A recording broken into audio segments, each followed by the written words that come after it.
welcome. Yeah, welcome everybody. Episode 28 of the American Craftsman podcast. Unbelievable. Yeah. With our guest Keith from 2Bits Woodwork. Hey everybody, 2-bit. 2-Bit Woodwork. John did the same thing. It's all right. I do it too. Yeah, we had you here episode 9, so 19 episodes ago. Yeah, back in November. Yeah. Been a while. A long while. I mean, as fast as time goes, you think about it, it's hard to believe all those months have gone by.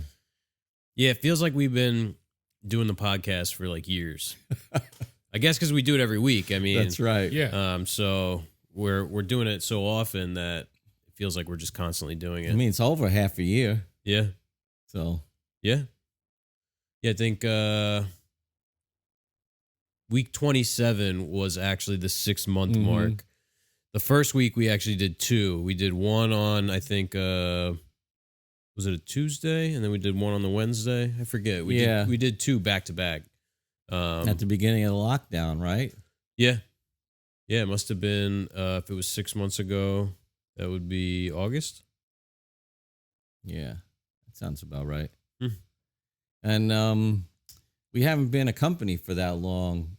So this has sort of been part of our lifespan, really, doing the podcast. Yeah.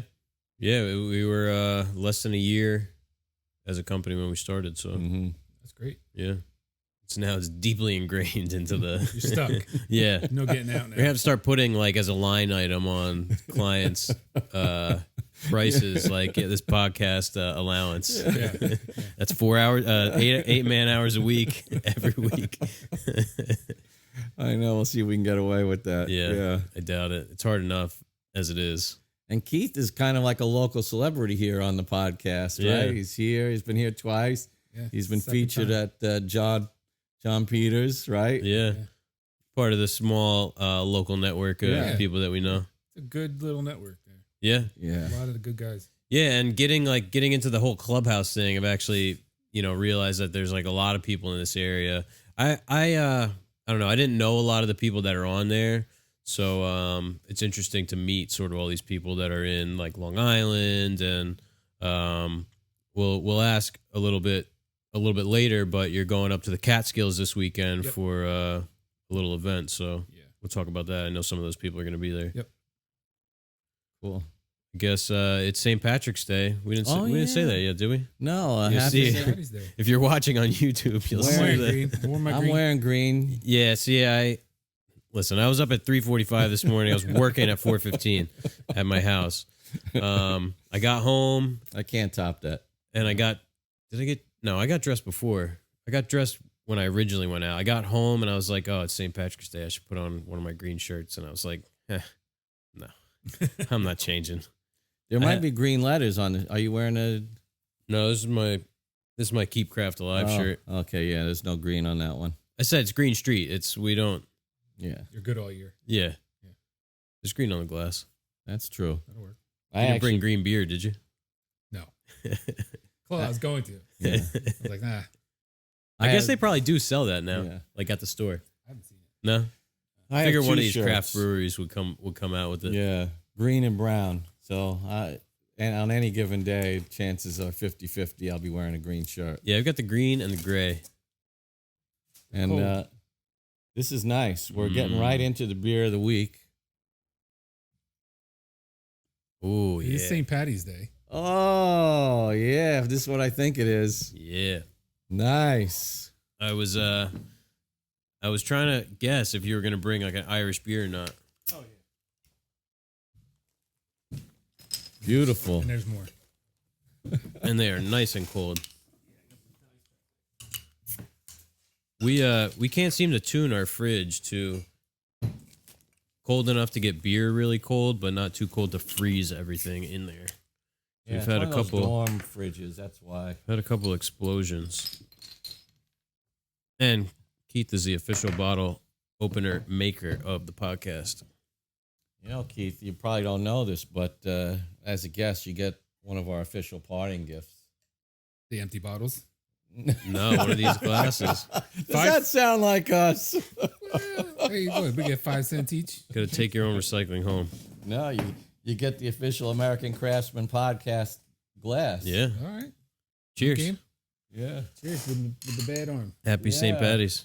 St. Patty's Day.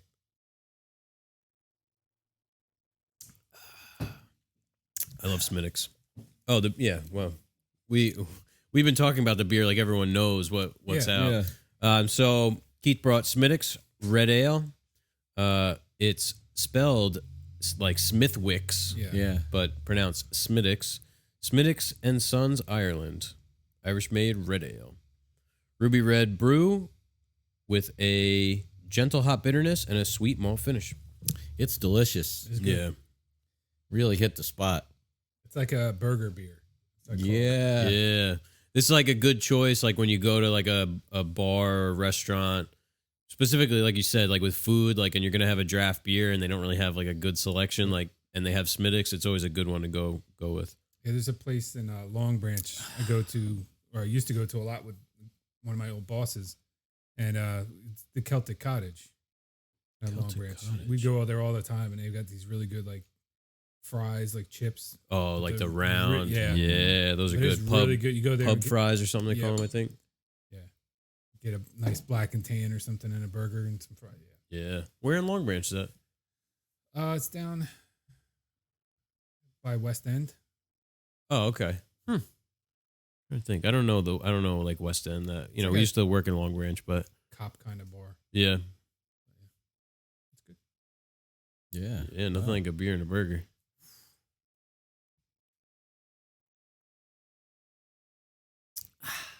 It's good. Yeah, that's That in the hits spot. I've had a long day, so beer is good. You got the new house, right? Yeah. We closed on Monday. So I've been there Monday night, Tuesday night, this morning. I'm not going back tonight. Yeah, you will. I can't. I got to go home. I'll get the podcast up.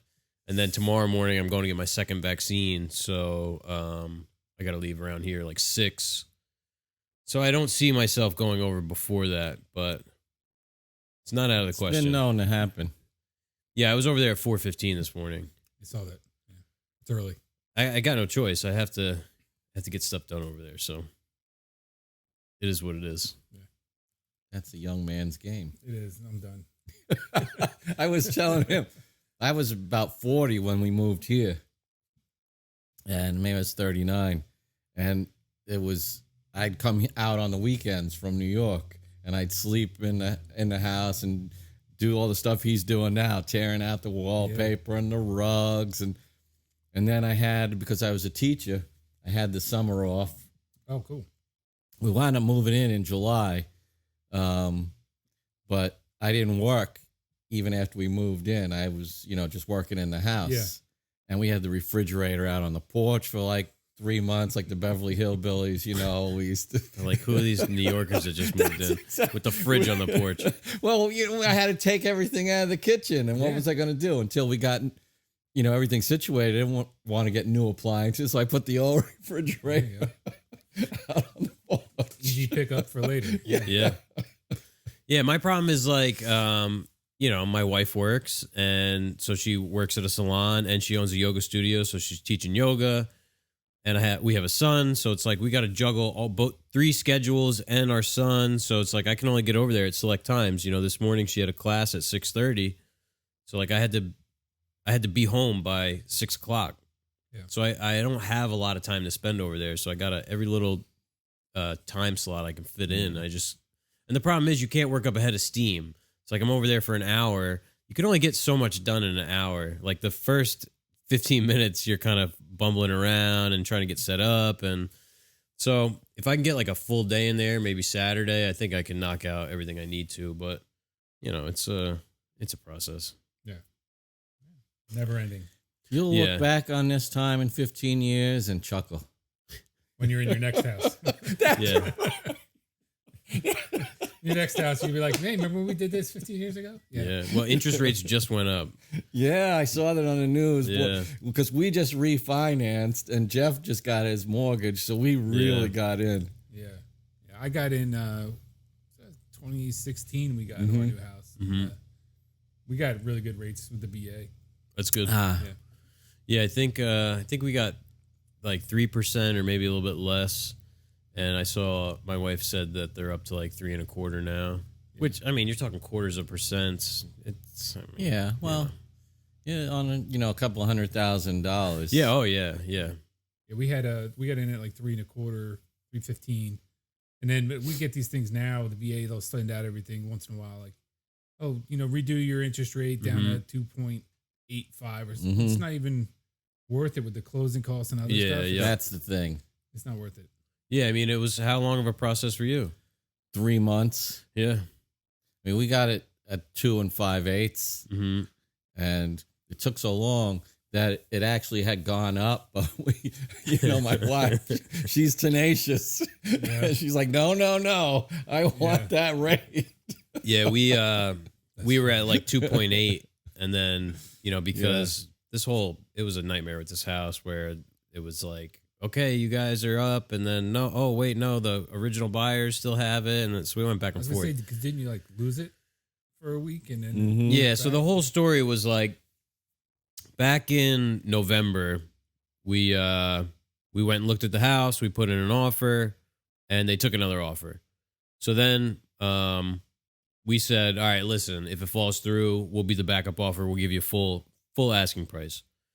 So February rolls around and we get a call from our agent and she says, the buyers at 37 Bellevue, they're having a hard time. I just gave away my address. Having a hard time. Have to bleep that out.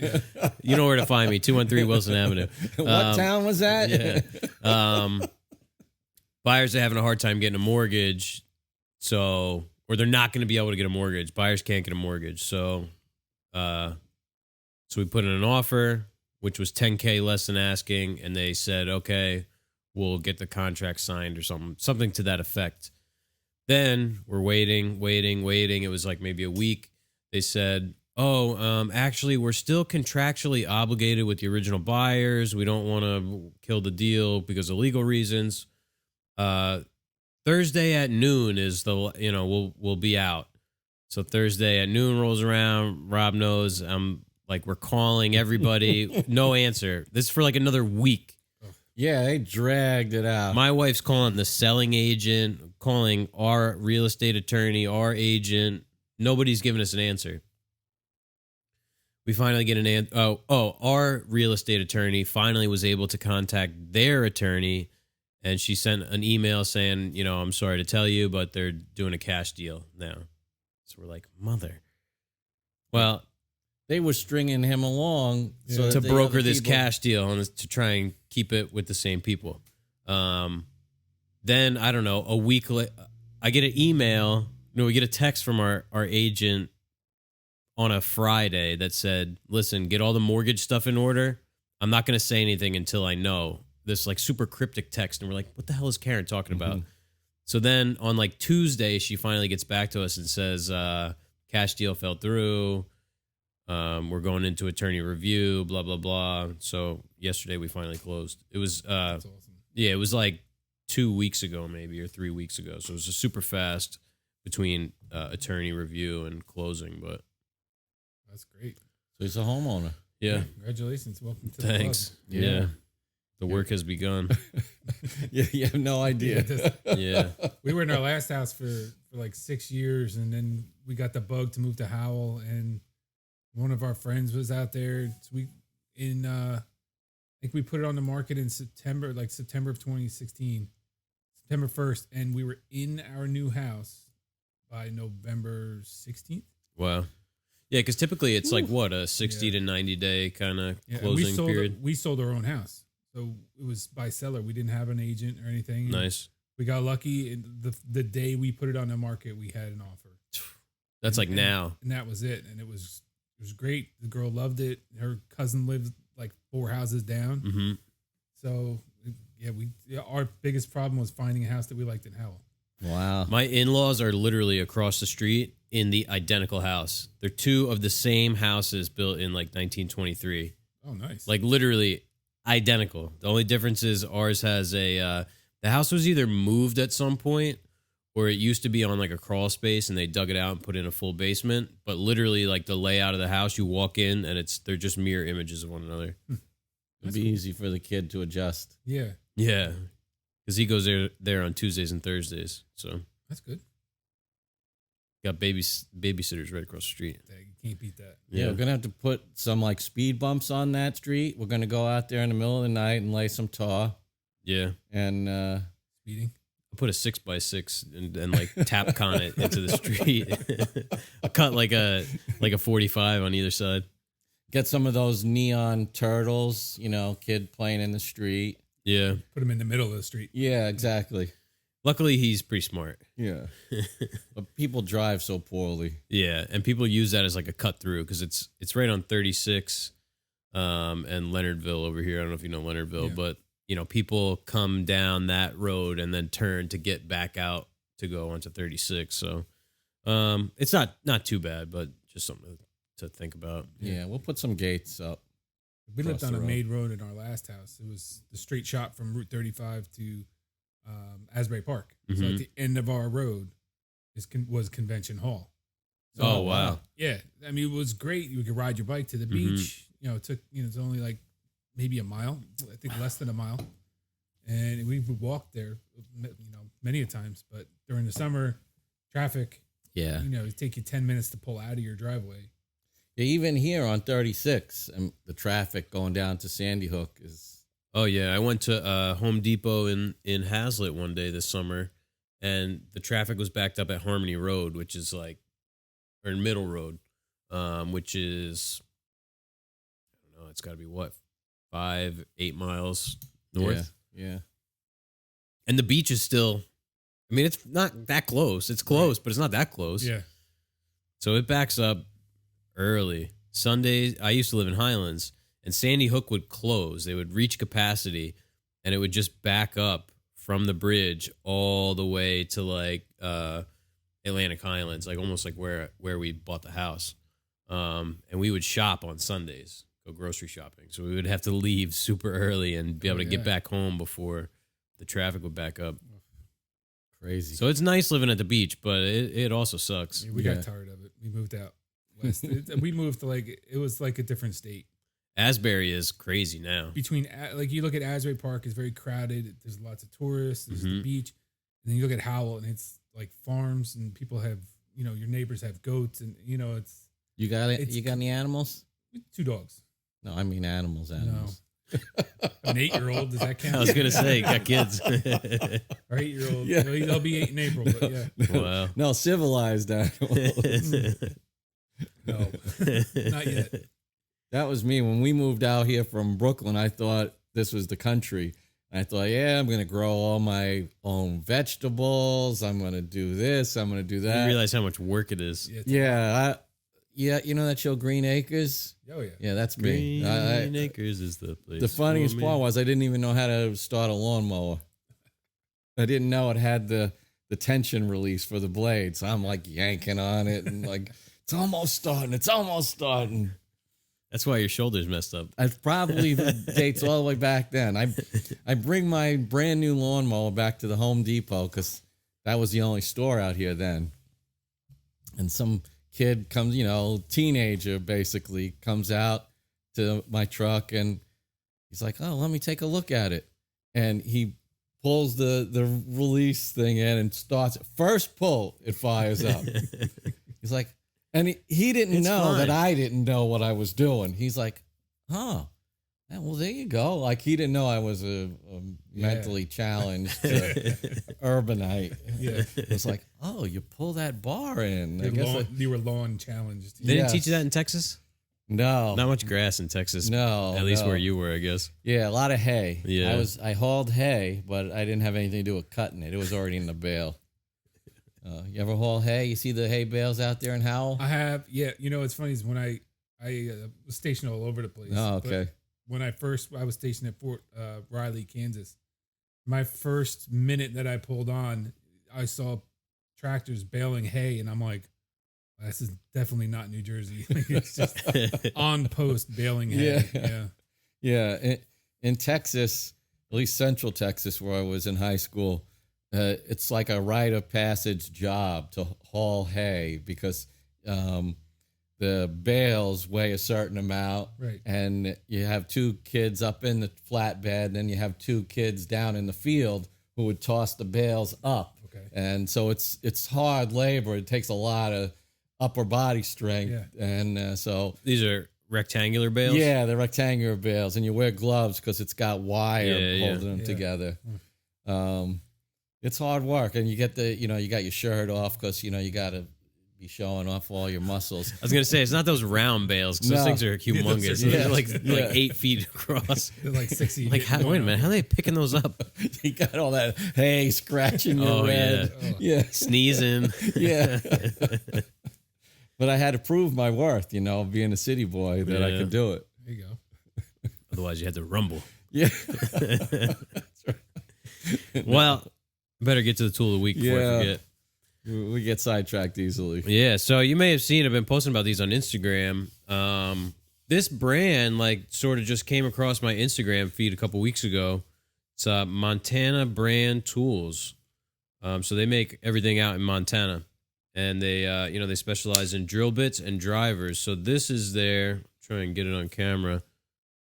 Their 25, I think, 25-piece drill and driver set. So this has 6 Brad Point bits.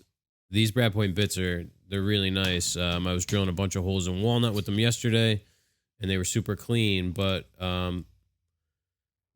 this right here, I forget what they're calling this. It's a so on one side is a driver bit, and they give you different bits that you can change out. I have a Phillips in here now, and this piece actually flips around, and it has the countersink on the other side. Oh, that's nice. And it just locks in. So you put it into your drill, and you have both, with you at all times. Now, come to find out, when I started as a trim carpenter, I used to see a lot of the old timers had something like this. And on a post today, someone was saying, "Oh yeah, my father had one that was a Craftsman like that." And Montana Tool commented they actually made them for Craftsman before they started the company Montana Tools. So they've been around for a long time. They have one too that takes a self-centering hinge bit and a driver on the other side, so you can do your your hinge plates and stuff, or butt hinges on a door. But pretty cool. That's neat. Yeah, all made in Montana, made in the USA. This 25-piece set has the 6 Brad Point bits, 1/2 inch, 3/8, 5/16, quarter, 3/16, and 1/8. It has that 4-in-1, I think they call it, drill driver combo. Yeah. 2 more sizes, a countersink for that. They give you extra drill bits, 1, 2, 3, 4, 6 different bits. A 1-2 Phillips, 1-2 square, and looks like a 15 and a 20 Torx, and 2 taper plug cutters. This is $25 or something. That's awesome. Yeah, I mean, nice case, got a metal pin for the hinge, which is something I always look at. Yeah. I have a Makita thing like this that I keep in my, you want to check it out, in my install kit. And it was more expensive than that. And it's it's so chintzy. The little clips are this brittle plastic. And it's just, it's hard to find a nice, little combo kit like nice that. having these That's, in there. Yeah, the plug cutters. yeah. And those, they have that centering thing. So you can actually use them with a hand drill, and it doesn't walk all over the place. Yeah, that's handy. But yeah, you guys check them out. Montana Brand Tools. We like it because it's good, and also because it's made here in the States. Yeah. Yeah, and it's priced, super fair. Yeah. Yeah. Very nice. Yeah. It's a nice little thing, especially if you're going out on a job site, keep it in the truck or something like that, because it's got all the little basic stuff in there. Yeah, I really like these Brad Point bits for the drill press. Yeah. Yeah, they cut nice and clean. I got a similar kit as well. Yeah, yours I think has regular drill bits in it. Yeah. Jeff he snagged those Brad Points. Of course he did. Well, I said, which one do you want? He said, you pick. And I'm like, all right. I'd say, don't ever say that. That's- Yep. No. You set yourself up for that I'm going to one. take whichever one's Yeah. the best. Yeah. I knew Jeff would appreciate it more than me. Well, we had been talking about getting some Brad Point bits. Yeah. Yeah, I'm totally stoked on these. Even just giving you the extra bits. Yeah, that's a nice classy touch, right? Like another company that we like, I won't say who, to get, because I break the bits all the time in the self-centering bits. It's like $20 to get 3 replacement bits. So I just end up buying. I have, I think, 13 of those self-centering bits because it's cheaper to just to buy the 3-pack right than to buy the drill bits. So it's nice. They give you the bits, and I don't know. They seem like a good company. Yeah, nice. Check them out, Montana Brand Tools. Yeah, Montana. We'll have to work on that. Not a sponsor. No, I mean they sent us that for free. Yeah, Okay. Fully disclosed. full disclosure. Yeah, full disclosure. But we still we like it anyway. Yeah, I mean I would buy one to trade out for that Makita. Mm-hmm. I'll give that to like I was gonna say my wife, but no, I'll take it home and use it as the house. Yeah, I got like a crappy drill at home. Well, it's not crappy, but it's been downgraded to house duty. Yeah. Okay. You have tools like that? I'm in my house, so Yeah. all tools are dual purpose. Yeah, all you got to do is walk out to the shop. I know, but you know me. I got to have tools inside true. the house. Both. Yeah. Got saw stop inside and out here too. No. We got to fix up that garage I got. We could have Greene Yeah. Street satellite location. That's right. That's before he gets his kitchen, we're fixing up that garage. Yeah, why not? Well, here's the problem. It needs to be reframed in some parts, and framing lumber is too expensive right now. It really is. We were just talking about that this morning. I was gonna sheathe the walls in my shop. I mean, it's just sheetrock. Yeah. I mean, we did the insulation last year, I think, or the year before, and it really helped. But I wanted something a little different on the walls. Now I got this 1/4-inch plywood, which is it's not great. Mhm. It doesn't do anything really except make it look nice. So I wanted to change it out and put plywood up or OSB. I mean, even a sheet of OSB now is like $40. That's Where insane. it used to be like a 4x8 sheet used to be about 24. Yeah, and I think there were times before, even like going back maybe 10 years, where they were like less than like 15. Yeah. Yeah. I went to look at price it out. I'm like, oh, okay. I'm not doing that anytime soon. Yeah, we've been lucky. I haven't really noticed much of a difference in like the finished ply, but No. the building materials are insane. Yeah. 2x4s. I see people selling framing material on like Facebook Marketplace. Yeah. They're like, I got 2x6x16s, $20 a piece. Yeah, you see, now it's artificially raised because Oh, yeah.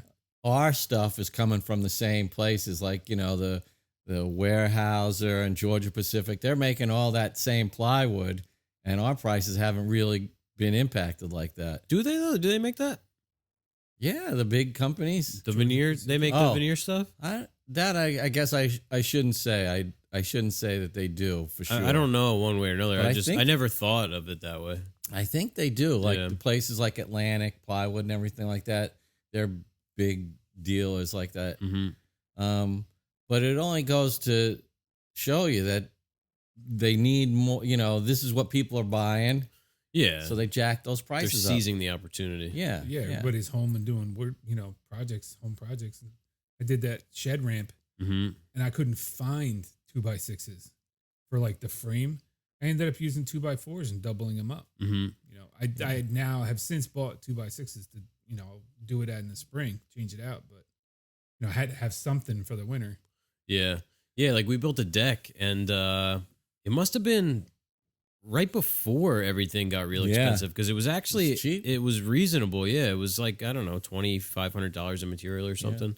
That's And that not was bad. for pressure treated, a lot of 2x12s, 12s, 8s. That's including all the hangers and everything, and all the decking. Was Yeah. it wet?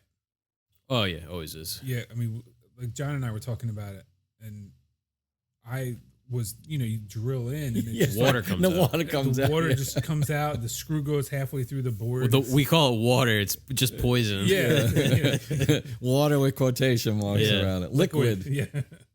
Yeah, I saw a thing like people the people that work at Home Depot aren't allowed to cut pressure treated because of like OSHA regulations. Like it's literally that bad. It's terrible for Yeah. you. Yeah.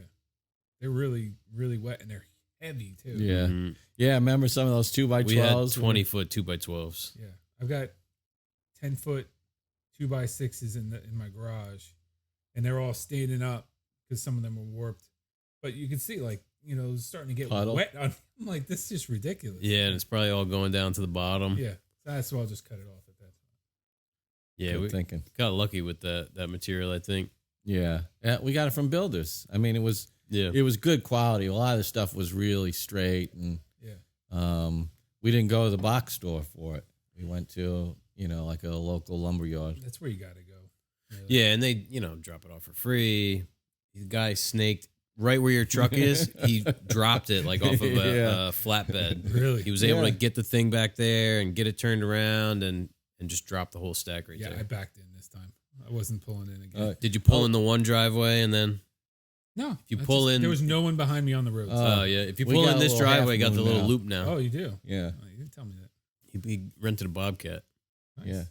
And I'm gonna be getting more stone in the next month or so I can really finish it off. Better hope they didn't raise the prices of stone. Oh yeah, everything's probably. It's like they're They're like, already well, the talking wood's going about up. raising the gas prices. They're saying, well, people are going to be traveling now. Yeah, Then well, yeah, that's the way restrictions. So look for those gas prices to be going up. Yep. Just stop driving so much. Walk everywhere. Easy Ridiculous. fix. Ridiculous. Well, where are we? We're at the gripe of the week. Yeah, it's like life is so good. I feel guilty about having a gripe. But you have one. Well, I have a lot. I mean, just talking 5 minutes ago, Yeah, 2 seconds ago, we were griping right before the show. I could easily say, opportunistic price gouging is my gripe of the week. It's tough on the working man. We're just trying to do things. If you're the poor guy that's lost his job or had his hours cut because of the quarantine, he's home, he wants to do something around the house, save some money. But now the price of 2x4s and OSB is through the roof. Yep. And so there's my gripe. That's what it is, right, Jeff? Price gouging. Opportunistic price gouging. Yeah. Like how many you got rolls of toilet paper in the garage, and stuff like that. And I got a pretty big, not You got a stockpile, but you got a stockpile? Well, no, us. my wife just bought it. She just buys the big one anyway. That's us. Jeff goes down to the basement. He goes, "You got any batteries?" What'd you think the first time? got you like went D there? batteries in there. Who keeps those around? Just It's not even anything that uses those You got to anymore. go out to the store to get those. Yeah. What did you? We got Hess trucks in the attic. What did you think first time you saw my battery supply? Yeah, man. And they were good batteries too, not like Yeah. the Kodak ones that come in like a package of 24 for They're like like $1. Duracells. We have every battery made down there in large supply. Really? Yeah.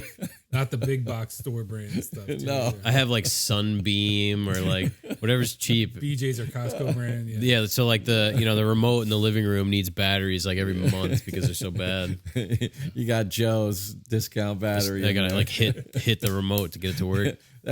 That's like when I was a youngster playing music in New York. The guitar pedals were all 9-volt batteries. They still are, but back then we had to put batteries in them. We didn't have these big daisy chains and fancy power supplies. So we would buy these knockoff Duracells on the street. In New York, you could get knockoff anything. Yeah.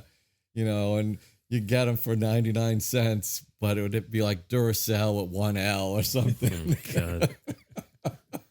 Duracell. Yeah. Yeah. Right. With an O. Energizer. Yeah. Jazzer.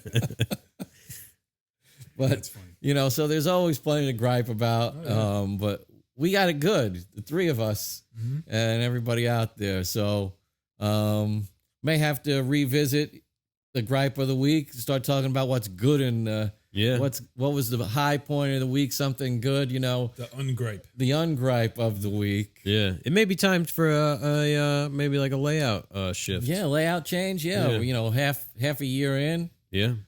That's a good idea. So So if if you we don't got guys enough to out think there about. listening have any suggestions, Keep them to yourself. shoot No, them our way. let us know. That we had the book of the week. You know what? Yeah, Is that Shaper book in here? yeah, the shape of I brought it inside Oh, so that I okay. could start reading it. Well, we'll talk about it next week. Yeah, Just, essentially just your instruction manual for No. your new. No, it's literally called the Shaper book. Yeah. It's just Might not be relevant for a lot of guys because just a lot of people don't run shapers, I guess. Yeah. But It's a Taunton Press book. yeah, which those Taunton Press books are great. They're just like straight to the point. Like I sat down 2 times and read the whole book. It's just real factual. There's no fluff. It's just like, this is a shaper. These are the parts. Here's how you use it. Here's how to not lose your hand. And I am the shaper. I am the sharper. yeah. Yeah. Yeah. I mean, did you see that big bit that was sitting up? Oh, yeah. Yeah. It's, I personally never used a shaper.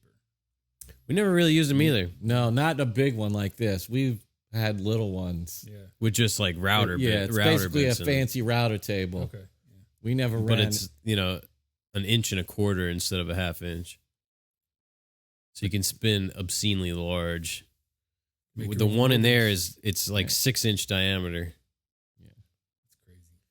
Yeah, it's when you turn that thing on and that It's intimidating. thing starts spinning, it's a little scary. Routers for me are always the most, like, a lot of people would say, oh, the table saw is the most intimidating. I would say the router table, router bits, shapers, that's just a lot of metal Yeah. spinning at a high velocity, Yeah, like the rim speed on some of these big bits. So like that machine goes up to 10,000 RPMs.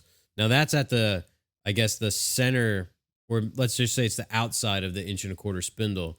Well, you get 3 inches away from that at the edge of the bit, the rim speed is actually way more. I don't know the mathematics behind it, but it's like you're talking like in the 20,000, 30,000 RPMs. It's a lot. Yeah, That's fast. like a bicycle wheel. Yeah. All right. So, as you guys know, Keith is here joining us. Yep. Oh, Thanks for having me back. Appreciate it. thanks for coming. Yeah. Drove St. all the way Patty's in. Day, I couldn't have passed up on that. You brought us to Smittix. Yeah. Yeah. It's always good to have a guest who's generous like Keith. Try. Brings the beer, brings the opener. Yeah. That thing's been getting good use. We haven't had a bottle in a couple weeks. Yeah, but we've been on the can kick lately, but we've had that bottle opener out plenty.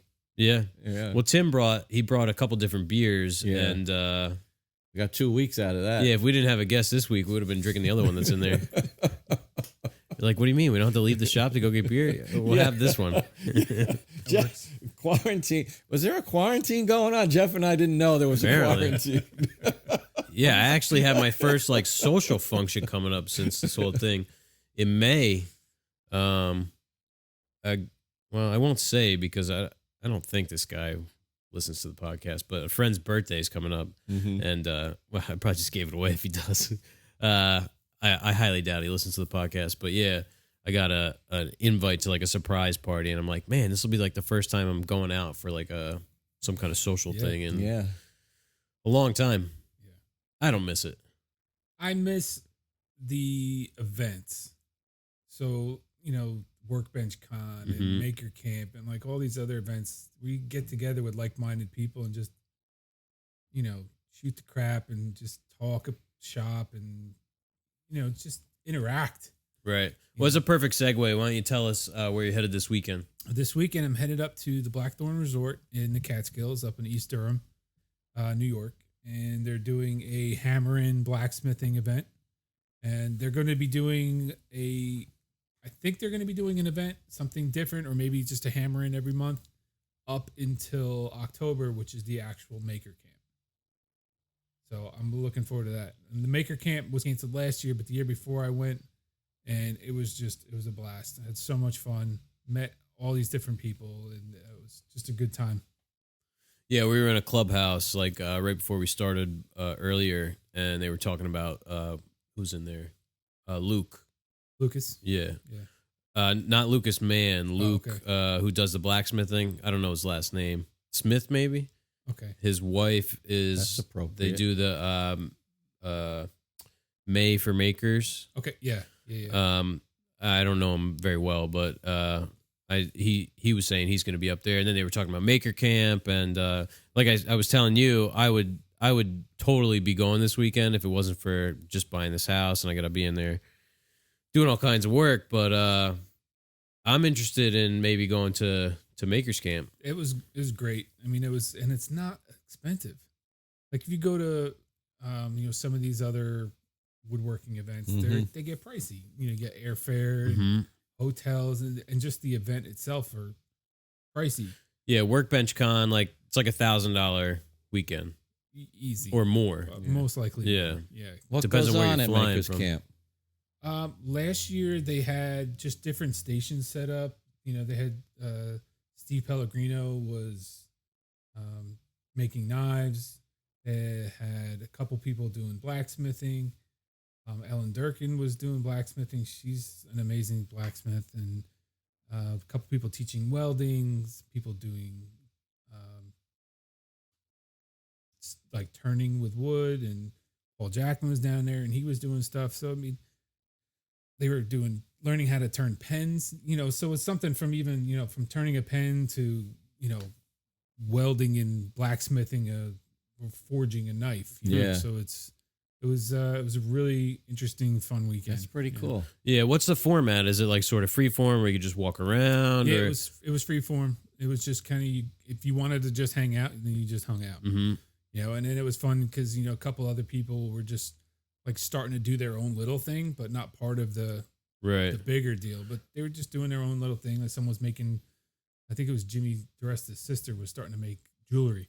So everybody was starting to like get in on that too. It was just, it's a very collaborative, creative weekend, and that's cool. It was fun. How many people are there?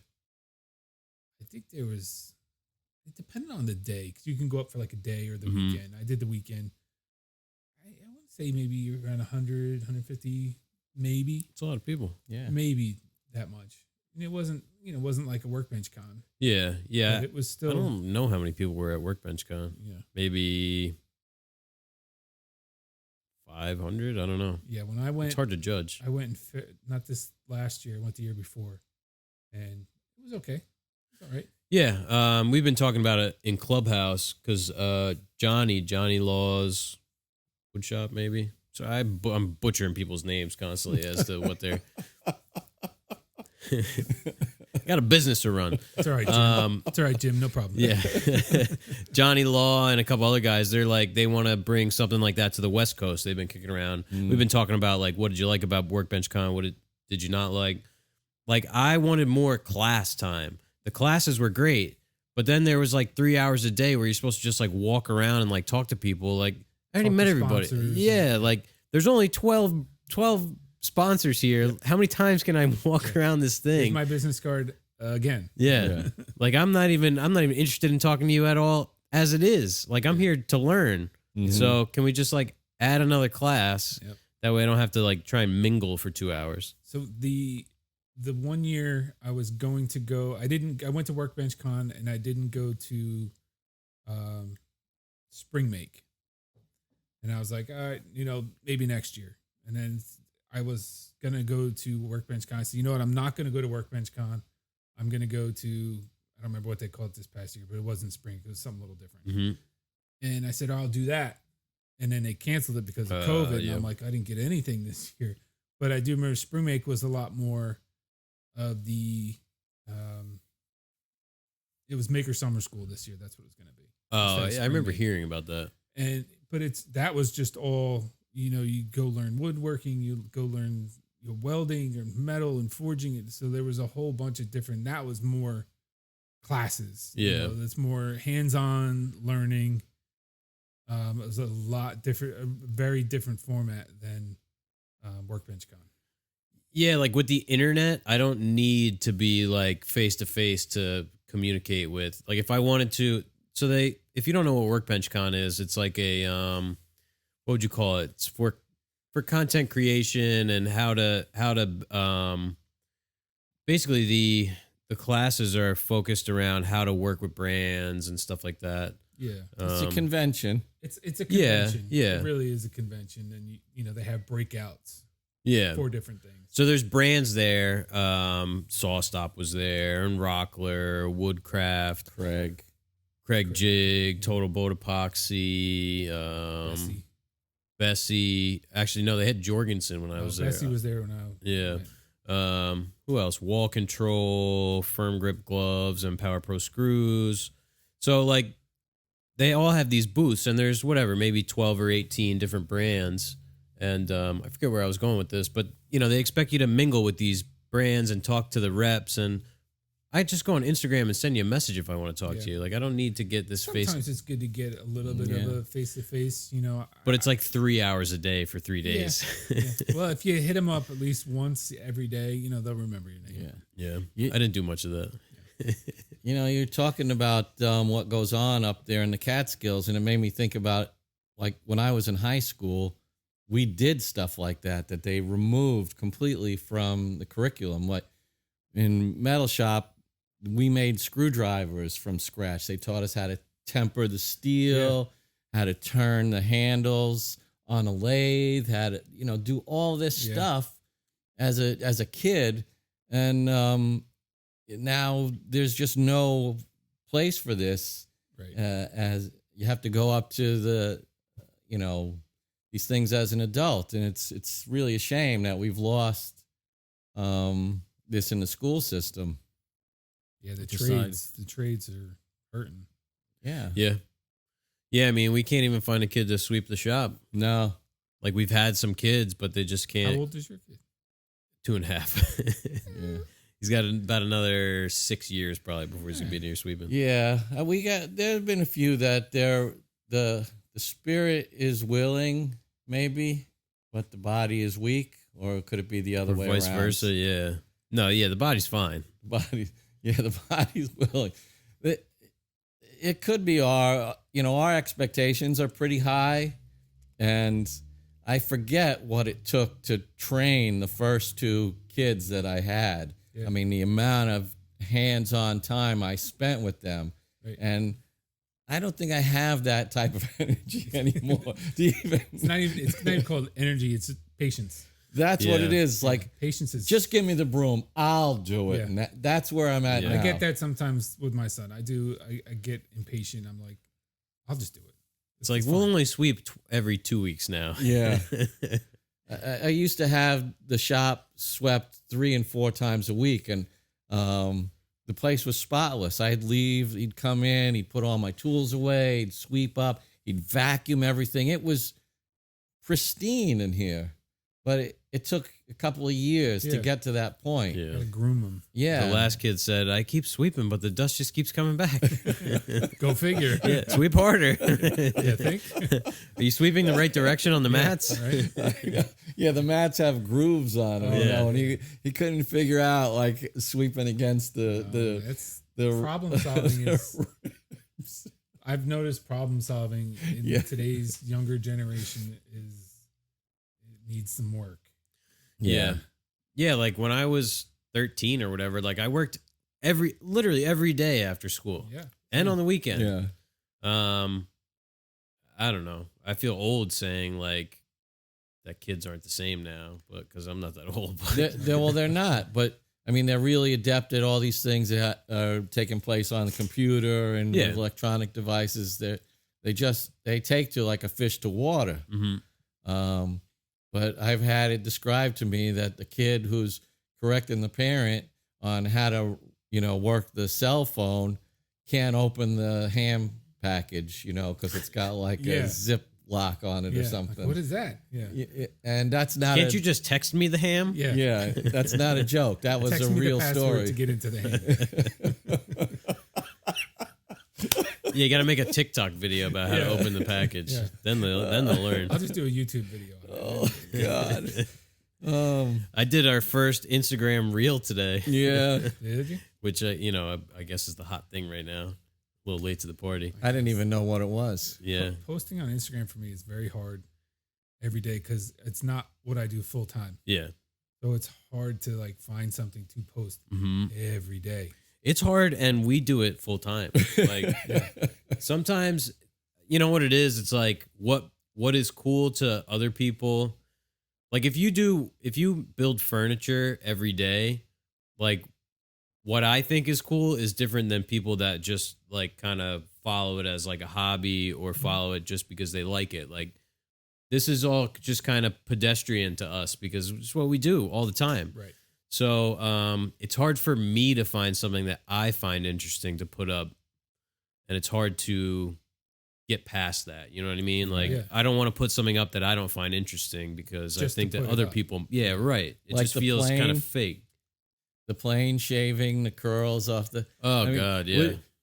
That's just stuff we had to sweep up. That's Yeah. what that is. Like every now and then that's cool, but like if the light's coming in through the window and the bronze yeah. is glistening on the plane, it's like I might snap a shot and put it up, but yeah, I'm not curating walking around the shop trying to curate a picture. It's just it's not real life. A lot of it's regurgitating it too. From Yeah. back in the day, like you can go and look at some of these bigger accounts, and you just you quickly scroll through, and you're gonna see the same photo Mm-hmm.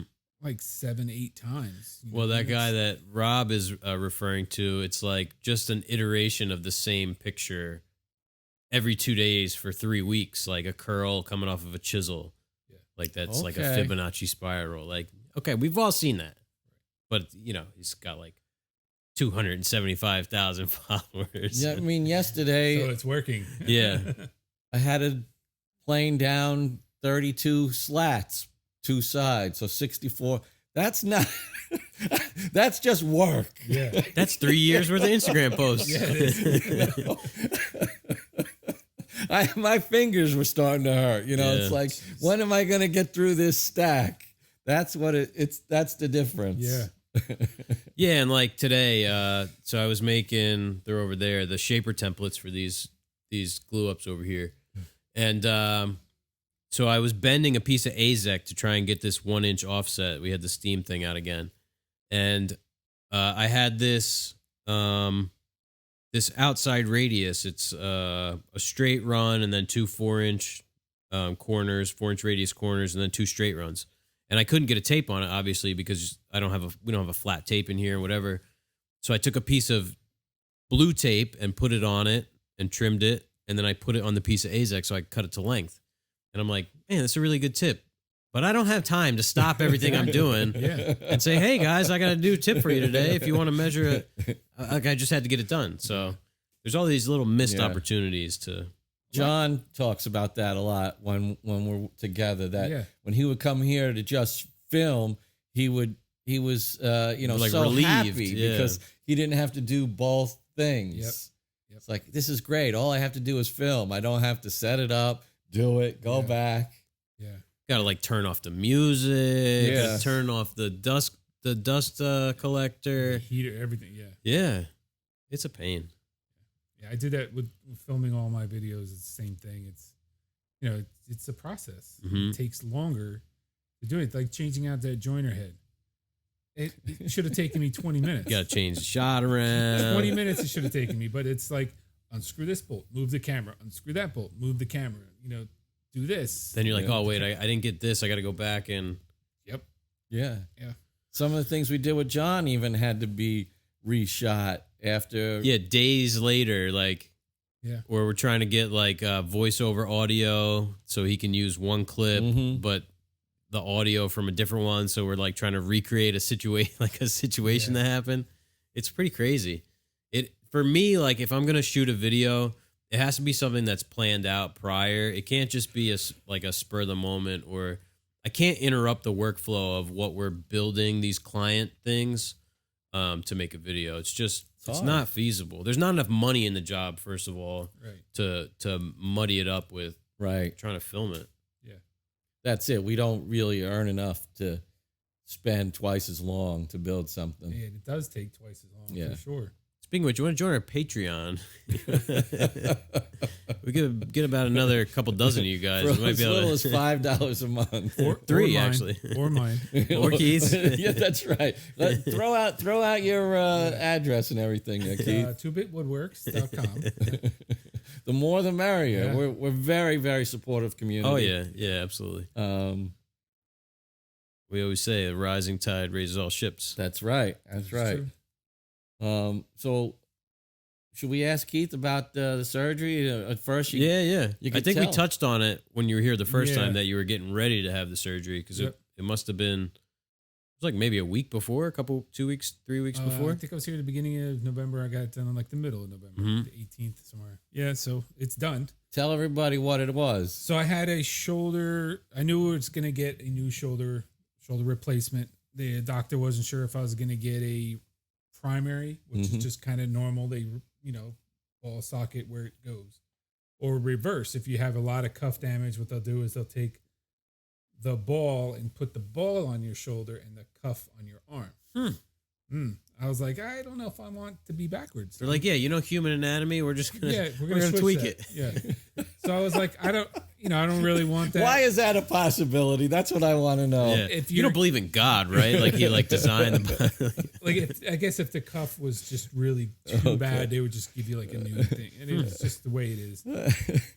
But yeah, so he was in there. Wake up, there's like a leg up there. Why is my foot? That's a double reverse shoulder replacement. They did. They took a good 5-6 hours, I think, total for the surgery. They ended up doing a full replacement. They also did cuff, like a rotator cuff surgery, as well at the same time, and they also moved my right bicep muscle just to kind of keep everything in tight. So I was triple surgery all in one. It was wasn't fun. I ended up staying overnight. I had a little bit of a complication during the surgery, so I ended up staying over instead of going home the same day. But, so after all that, a complication, it's still only one night in the hospital. One night. Yep. Holy cow. I was doing physical therapy 2 weeks later, and then I was in a sling for 6 weeks, couldn't drive for 6 weeks. So didn't you say they had you moving same day, right? Or the next day? No, because of the all the different things they did, I couldn't move it for 6 weeks. Okay. Wow. So no, physical therapy wasn't right away. It was definitely after that. I had to. So you have one of those slings where your arm is like in the sling for 6 weeks. Couldn't tight lift to the body kind of thing. Yep. Man, couldn't do anything with it. And then, it was hope tough. you're a back sleeper. We actually bought a recliner. So I could One of sleep in those that. recliners. Yeah. I mean, there was no way I was going to sleep in a bed. Yeah. It was just, it wasn't going to happen. Yeah. Yeah, I mean, I must roll over 1,000 times in a night. Yeah, me too. Because my back starts to hurt, and then I roll on the other side. Yeah. And then it hurts on that side. I broke my collarbone 3 different times, and that's one of the things is you have to sleep on your back. Yeah. During that time, so I got some bigger tattoos, and when you get tattooed, it's like first it hurts, and then finally, like it stops hurting. Like, you roll over and your arm, like it hurts a little bit, and then it's fine, but you wake up and there's just like a big ink stain all over the sheets. Yep. Yeah. So I'm not in the recliner anymore. I'm back in the bed, but I'll wake up and once my fingers will still be a little numb. Mm-hmm. Really? Yeah, it's a long recovery. Oh yeah. It's 2 days a week, physical therapy. I've been doing that. How long we got you going? An hour, 90 minutes? An hour. Yeah. Yep. So we're into strengthening now, and so I have a lot more mobility now than I did before the surgery. So that's good. A plus. I mean, there's still that pain there, but I mean, that's you were probably used to that. Yeah, we're actually like trying to train the muscles to not interact, like because my trap is when I lift my shoulder that moves with it. So we're trying to like isolate the muscle. It's weird because they're like, move the bottom of your shoulder blade. I'm like, how can I move this that's really specific. Yeah. So like, move this muscle here. My wife says stuff like that to me because she's a how? yoga instructor. Yeah. She's like, like something like that. Like, oh yeah, flex your shoulder blade. I'm like, what? Yeah. I reach forward. I can do that. Yeah, right. Yeah. Take a step. Yeah, like she's amazing. She could do all those positions. Yeah, and handstands and stuff like that. Yeah. Yeah. He's, like pushes on my shoulder blade and he's like, all right, now push back and down. I'm like, all right. Did that do it? Like, I don't know. I can't even tell my like physical therapist where my knee hurts. I'm like, it just hurts. It just hurts. Yeah. Yeah. Like it's hurt for 15 years. I don't know where anymore. It hurts. Yeah. He was stretching out like the first time he did it. My hand was like behind my head. And I'm like, wow, I haven't done that in 20 years.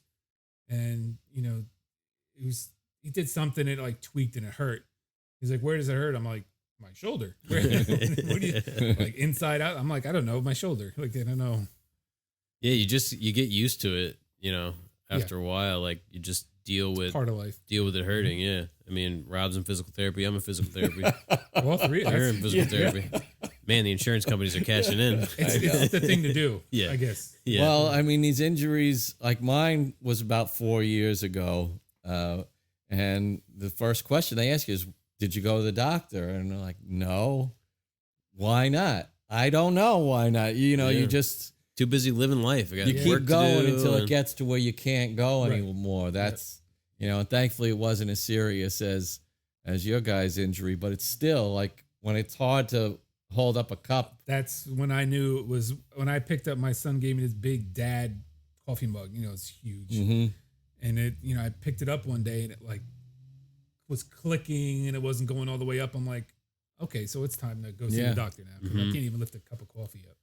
Yeah, I was getting weird, like acute, like knee pain where just out of nowhere, like I would get a really bad like kneecap pain, and I had a physical, and I was like, yeah, like my knee's been bothering me, and they said, you know, just try before going to orthopedist, like just go to physical therapy twice a week for a couple weeks and see. My knee does feel a lot better. Yeah.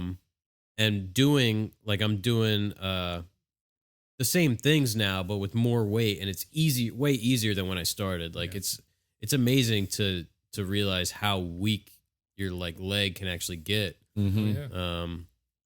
Yeah, it's same thing here. We were talking this morning because we're doing these exercises, as you know, until like it's failure.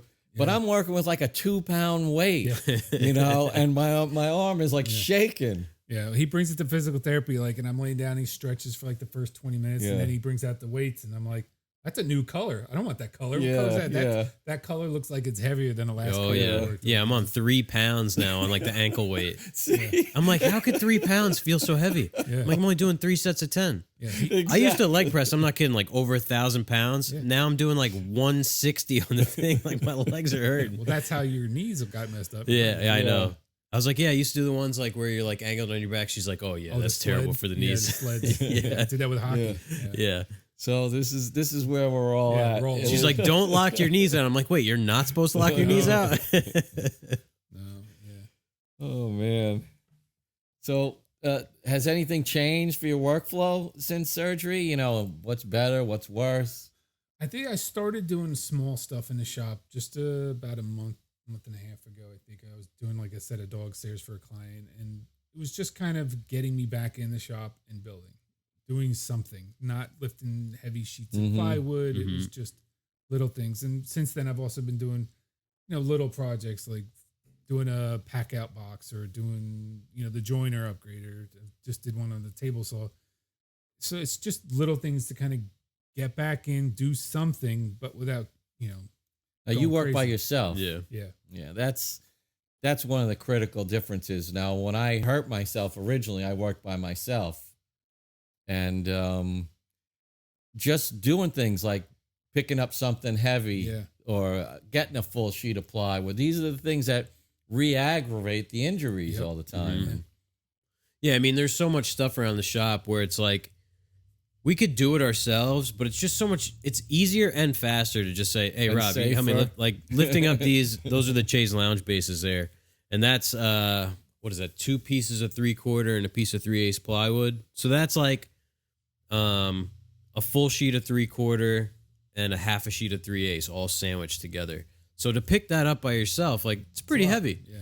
And I was here finishing them one day while I think you were Must have been getting my shot, getting your vaccine. I had to move them. Good guess, but no, I was getting my shot, and they were heavy. And you run the risk of dropping something and messing it up, and like lifting up these cabinets, stuff like that. It's just so much easier. So we just wait till the other person looks up, and I know exactly how you feel at home. You know, you can't really do these things. No. It's like, oh, how do I move this now without hurting myself? Yeah, that's why I've been doing little small stuff. You know, I've got a pretty decent sized coffee table build that I'm going to do pretty soon. That's that one I sent you. Oh, that white oak one? Yeah. Nice. So we'll see how that goes. It's going to be like a bigger project. You know? Let's start getting back into the house stuff too. Slowly. Yeah. What do they tell you about your prognosis? Like what you could expect as far as milestones? They said full quote unquote, you know, 30, as good as it gets, you mean? Pretty much 32 weeks. Said I'm always going to have some lingering pain. I might most likely not going to get back to 100% because I don't remember when I was 100%. Right. You know, I've been probably 60 for the last 25 years. Wow. You know, my last shoulder surgery was in 2002. think I was in like. Yeah, I know. Don't worry about it. Let's not go there. That's Jeff like- Krug, 89. Yeah. Yeah, he was in 8th grade. Yeah, my wife likes to play that game. She's 7 years younger than me. So. Like, I was in high school. I was in 7th grade. No, you stop. It's a marathon, not a sprint. That's right.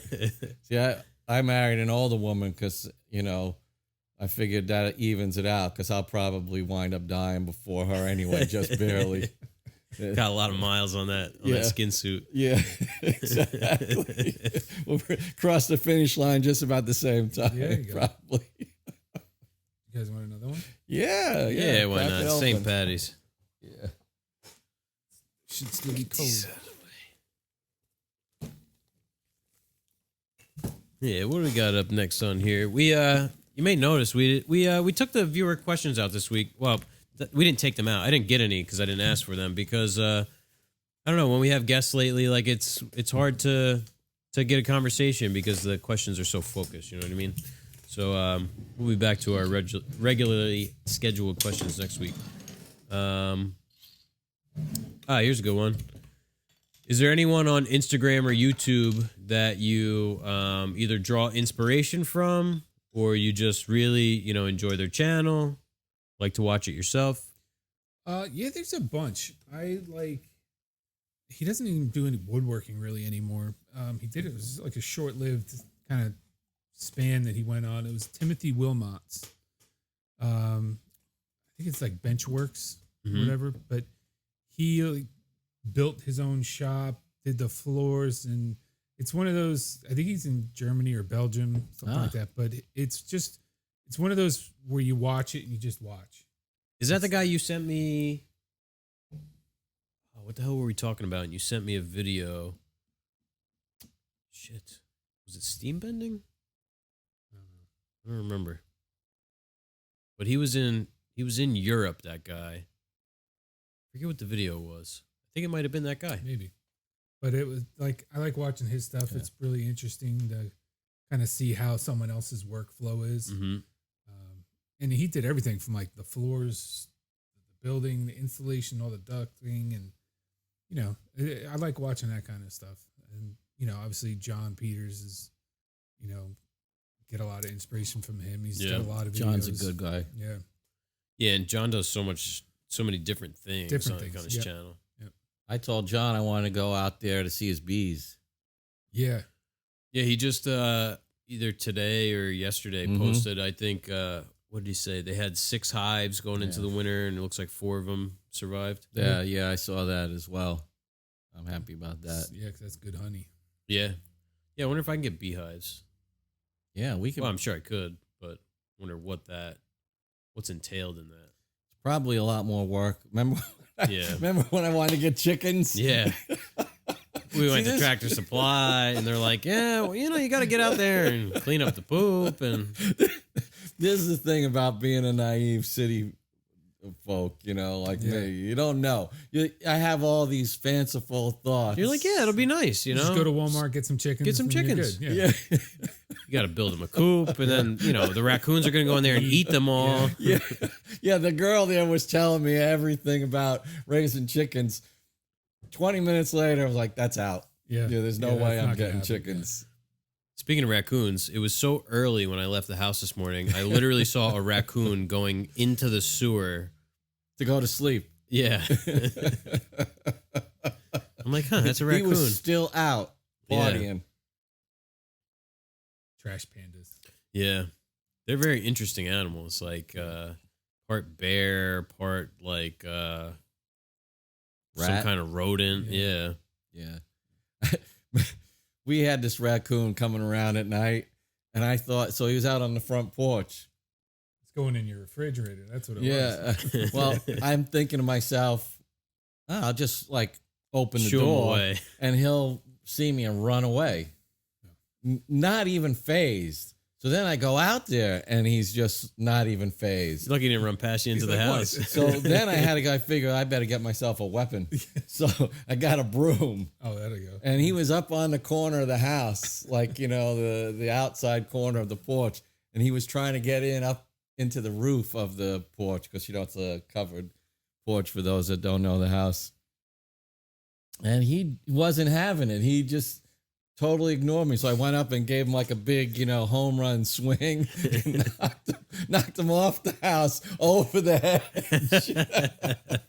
They get big too, raccoons. Yeah, he was big, and he ran pretty fast after that. He was across the street before he knew what hit Like him. he didn't charge back at you. Yeah, I didn't know what to think. I mean, but I was ready. I was gonna have to give him another smack. Yeah. Actually, speaking of YouTube and raccoons, I get some weird recommendations like when I go onto YouTube because I watch all kinds of weird stuff. There's this guy, I think he posts fishing videos, which I watch a couple like lure making guys and stuff like that. So I get fishing videos that come up. And he took trail cameras and put them on trees, and then he took like a pizza and just put it in the middle of the woods. And videotaped it, and this is what I'm watching when I'm at home. And a hobo showed up. If you guys are wondering, no, and it's just like a whole troop of drunk kids just have raccoons just come and eat this whole pizza. It's riveting. I mean, yeah. What do you think was going to happen? Yeah, I don't know. Yeah, there was like a bear, raccoons. Did a bear eat or a did possum. he pass it? I think the bear left. If you leave a pizza in the woods, will a bear eat it? Yeah, that's the question. Yeah. Or the Pope. Does a bear eat in the woods?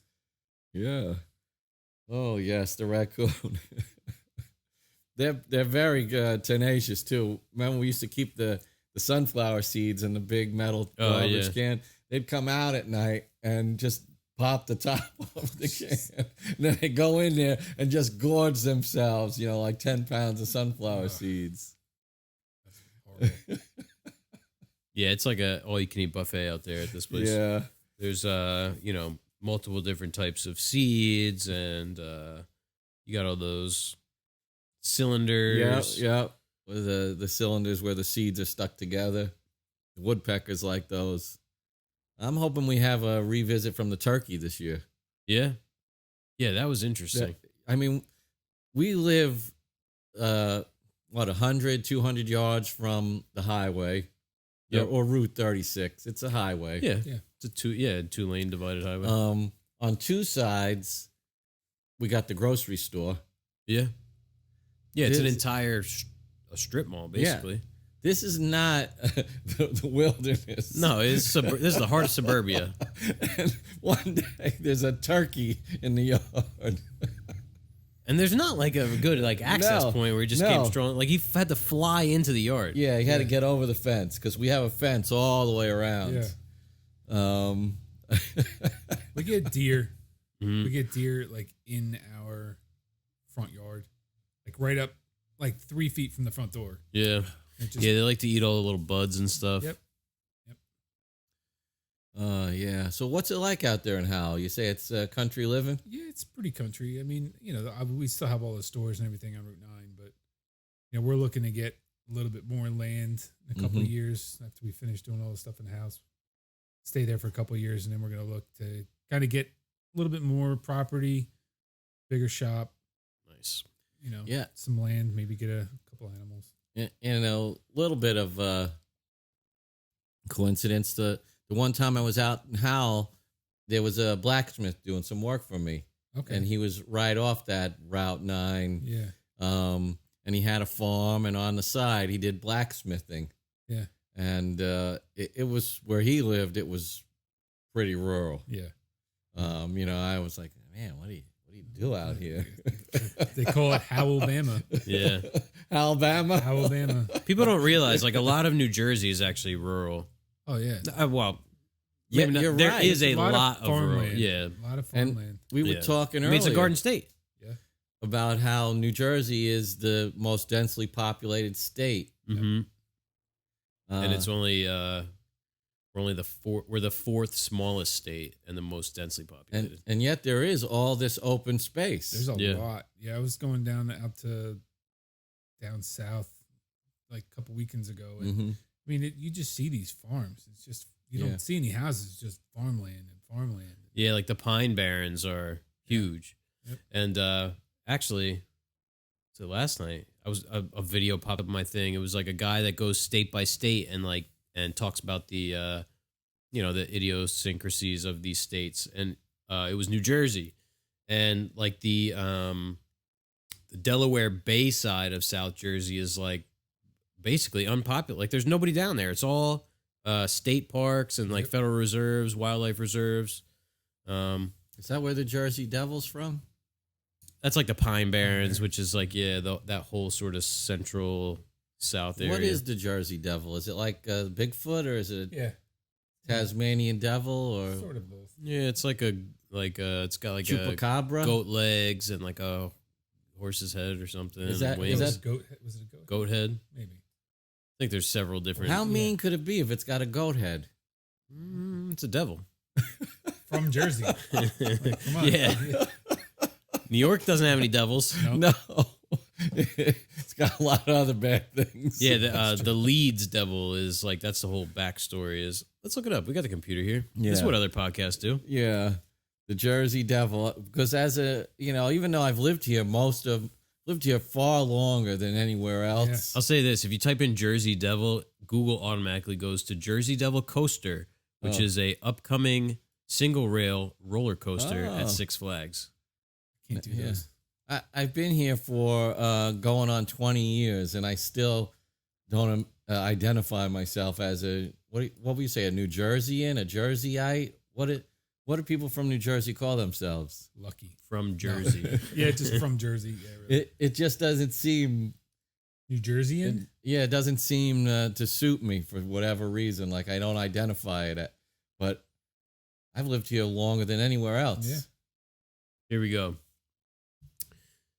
For those of you that don't know, like me, in southern New Jersey and Philadelphia folklore, the Jersey Devil, also known as the Leeds Devil, is a legendary creature said to inhabit the Pine Barrens of South Jersey. Creature is often described as a flying biped with hooves. Flying biped? That's like a man with wings. Yeah, I'll show you the picture in a second here. But there are many variations. The common description is that of a bipedal kangaroo-like or wyvern. Is that like a werewolf? Wyvern-like creature with a horse or goat-like head, leathery bat-like wings, horns, small arms with clawed hands. It sounds more and more ridiculous as I read it. Legs with cloven hooves and a forked tail. It has been reported to move quickly and is often described as emitting a high-pitched, blood-curdling scream. Wyvern is, like a dragon. Boy, So that's there you have it. really far-fetched. Oh, my God. Yeah, you've seen one, right? That's a pretty amiable looking one. It looks kind of like a stork with bat wings. That's from the Philadelphia Bulletin, January And a 1909. goat's head. I'm sorry, but I don't think I'd be afraid if I saw the Jersey Devil. Well, I'll give you the origin story. Mother Leeds' 13th child. 13th? Yeah. According to popular folklore, the Jersey Devil originated with a Pine Barren resident named Jane Leeds, known as Mother Leeds. The legend states that Mother Leeds had 12 children, and after finding she was pregnant for the 13th time, cursed the child in frustration, crying that the child would be the devil. In 1735, Mother Leeds was in labor on a stormy night while her friends gathered around her. Born as a normal child, the 13th child changed to a creature with hooves, a goat's head, bat wings, and a forked tail. Growling and screaming, it beat everyone with its tail before flying up the chimney and heading into the pines. In some versions of the tale, Mother Leeds was supposedly a witch, and the child's father was the devil himself. Some versions of the legend also state that there was subsequently an attempt by local clergymen to exorcise the creature from the Pine Barrens. That's 100% true. That's thin. 100% legit. That's thin. I mean, You weren't there I in don't know. 1735. There's been reported counters. that Encounters. makes the Bigfoot story seem like concrete. So you don't believe Joseph Bonaparte, elder brother of Napoleon? He claimed to have seen the Jersey Devil while hunting on his Bordentown estate in 1820. Believe it or not, I heard that tale somehow. Bordentown, my aunt lives there. Yeah. Wow. I'm kind of disappointed that that's the Jersey Devil folklore. I'd hope for Skeptics something- believe the Jersey Devil to be nothing more than a creative manifestation of the early English settlers. Boogeymen stories created and told by bored Pine Barren residents as a form of children's entertainment, the byproduct of the historical local disdain for the Leeds family, the misidentification to known animals, and rumors based on common negative perceptions of the local rural population of the Pine Barrens, known as Pineys. I like that. Pineys. Yeah. I like that. Yeah. Call them stump thumpers. I'm Yeah. still, I mean, I expected something much more ferocious. So the Sandhill Crane. Jeff Brunner of the Humane Society of New Jersey thinks the Sandhill Crane is the basis of the Jersey Devil story. There are no photographs, no bones, no hard evidence. I mean, obviously we know this, man. Come on. There's no evidence of the Jersey Devil. But yeah, he's saying that it could be this big-ass Sandhill Crane. A bird. Yeah. Yeah. Bipedal. Bat wings and a goat head. A goat head. I mean, who knows? Could be real. And a forked tail. We got a hockey team named after him. Oh, yeah. That goes to show you. Well, they're pretty good. At least they were. This year. They're good this year? Not bad this year. They're not as bad as they were the last couple of years. Oh, you're into hockey? Yeah. I always say I should watch more hockey, but then I try and I don't follow it. See, I prefer watching hockey to like football or something like that. Yeah. It's a little more fast paced. There's no stoppages. Like Yeah. Football's almost impossible to watch now. I so don't watch slow. it at all. I can't. Slow. It's I mean, baseball is totally impossible. You can't watch I'd rather that. watch Yeah. golf. Yeah. And there's too many games. Like 180 games or whatever it is. It's too many. Yeah, 162. I think they should like cut the NBA down to like 40 games, baseball down to 60 games. They cut hockey this year. Did Cut it they? down. It's usually 82. They cut it down.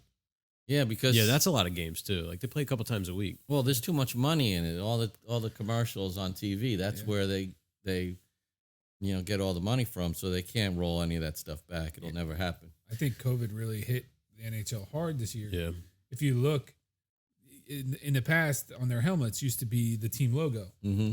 Now Oh, it's a They're like MetLife. like Capital One. yeah. You know, and Prudential. yeah, PG paint. uh, It's interesting. My wife was like, "What is that?" I'm like, "Oh, that's a logo, but not the team's logo. That's branding." Right yeah. I heard on the radio they were talking about, all these places like MSG and The Rock and stuff like that. Like they have these big contracts and the contracts were already all set. And then you throw COVID into the mix where there's nobody going to these games. Like the brands want them to make up for it somehow. Right. So that's what they're doing. They're putting Yeah. stuff on the helmets and Yep. And that on the ice now too.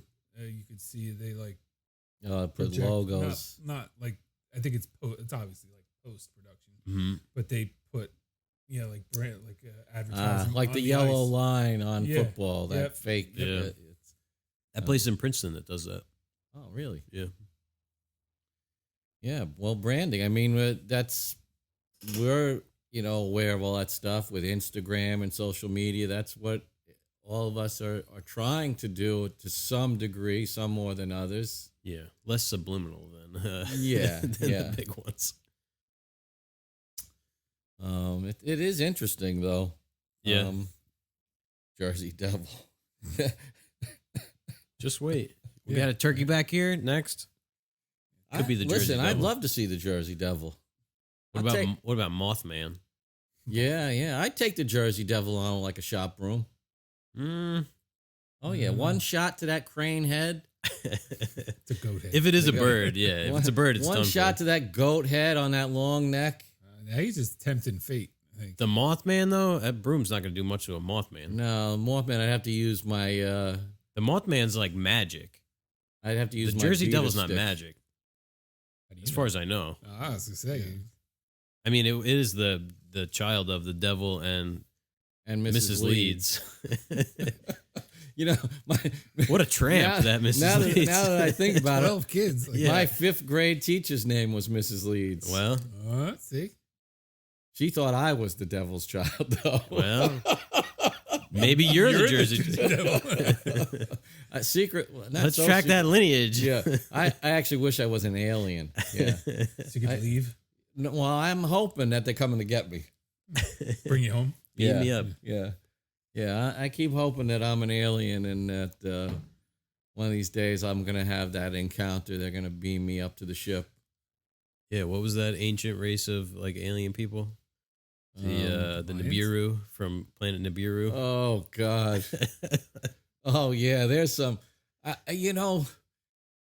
there's some straight, I'll call them straight religions and stuff like that have the weirdest little stories in their origin tales that if you look at it, you'd say, how does anybody believe in this stuff? I mean, you have to overlook it if you're involved in any of that stuff. They're like, yeah, with that story, we keep that one over here. Yeah, we don't talk about that too much, but I guess, you have to overlook all those things that happened in the origin stories of these things and just take the good messages. Don't question. Don't.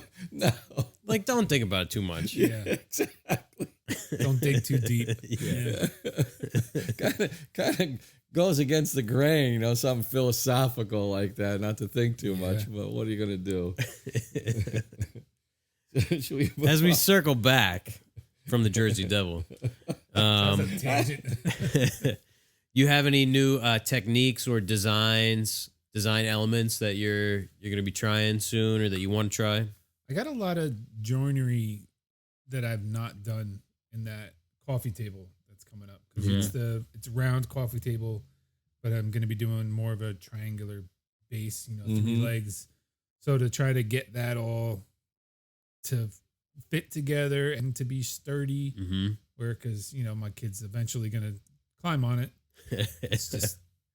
You should take a few tips from Jeff and I and really embark on major techniques that you've not tried before. Yeah, just like turn off the lights and try and do something. Like the steam bending. Yeah, we could do that. Yeah. We had the designer came to the shop for that job. And we're like, we decided rather than make money on this job that we were just like try and do it the most difficult way possible. Yeah. We would experiment for a month and a half. Yeah, we're about a month behind delivery date on those. And what are you going to do though? You're just going to. So those, or you can't see them. It's glued up. So I basically blocked out the corners, and I'm gonna bandsaw it and then flush trim it on the shaper with that giant bit over there. Okay. Yeah, the bending the full size 1-inch quarter sawn oak. We had problems with that because there was just too much run out in the top edge, and we couldn't get any kind of consistent results. A corner might be good, the inside would be all crunched up, the outside might split. So we tried that. Then we thought, well, maybe we can patch them up to the point where like we'll just put like a veneer on the outside to cover up what went wrong. So I made this 3/16" veneer out of a board, but by the time we got all those repairs done, they were, we just really couldn't get a perfect mating surface. Okay. So that was failure number 2. Then we said, well, let's just make our own veneers and we'll do like a glue up. But we stopped at, let's say, like 3/16 of an inch. Okay. And we couldn't get any consistency there either because there was like cupping, because we still had to steam bend it. We couldn't just bend 3/16 inch oak. And they were still breaking. Really? Because it's 4-inch diameter or Radius. 4-inch radius. 8-inch diameter. So it was a 4-inch radius on the 2 corners. So we couldn't get consistency there. Like some boards would be good, some would start cracking out. So we were left with just 2 choices after we tried everything that we thought would be like the coolest way to do it. Yeah, we're like, this is gonna look the best with continuous grain all the way around, and so it was either buy veneer and do a glue, a bent lamination of like 16th inch veneer. Then we could do it cold, right? Yeah. Or do it like this, and the veneer was gonna cost like I don't even know. Was it $500 per? Yeah, it was a lot because Would have been a couple $1,000s worth of veneer. to get good 16th inch thick veneer was expensive. Right. And now we're looking at 12 to 16 layers. You know, if you went with 3/4, which we were really going for an inch, that's 16 layers for each 6 foot. And there's long. 4. We're building 4 of them. Yeah. So one sheet could just make one arm because it's 6 foot Right. in total length, a little bit more, but you could get only one out of an 8-foot sheet. So They're like, yeah, what was it? It was 500 square feet or 500. it was 250 a square foot for each 526 square feet. So it was expensive. Yeah. So we were back here, which was one of our original concepts, but we just didn't want to fall back to it. We were stubborn about We're like, wanting to something new. be innovative, artistic, and the only regret for me is that we weren't able to do it. Yeah. I don't regret the time and energy spent. I literally just cut up all the I didn't discuss the screw ups today. I'm like, I can't look at these anymore. We had a pile Yeah. of big 6 foot bent things, which looked like they were done, but if you looked at them closely, you would see that they were all screwy in one way or another. Super frustrating. Yeah, it's been driving me crazy. I mean, the bases went off without a hitch. Yeah. Aside from a little bit of tear out on the veneers and stuff, but So they've been sitting waiting. You gonna take that lesson back? I've got a very limited amount of that wood, so I'm gonna. Yeah, you gotta be conservative. I'm really gonna figure out getting the SketchUp and figure everything out beforehand. Mhm. The easiest route is gonna be the way I go. I think. Yeah. You're cutting all that out of a slab, right? Yeah. That's cool. So you'll be able to place your parts and sort of figure out where the best grain is and stuff. That's cool. I'm just though. gonna make it. Yeah. Yeah. I mean, I can't. I. It's not planed down or anything. It's just rough. So I'm gonna kind of cut it down to a little bit more manageable pieces, run it through the planer and the joiner, and just see what we have. And once I cut, I kind of know where I'm gonna cut out of it for certain pieces.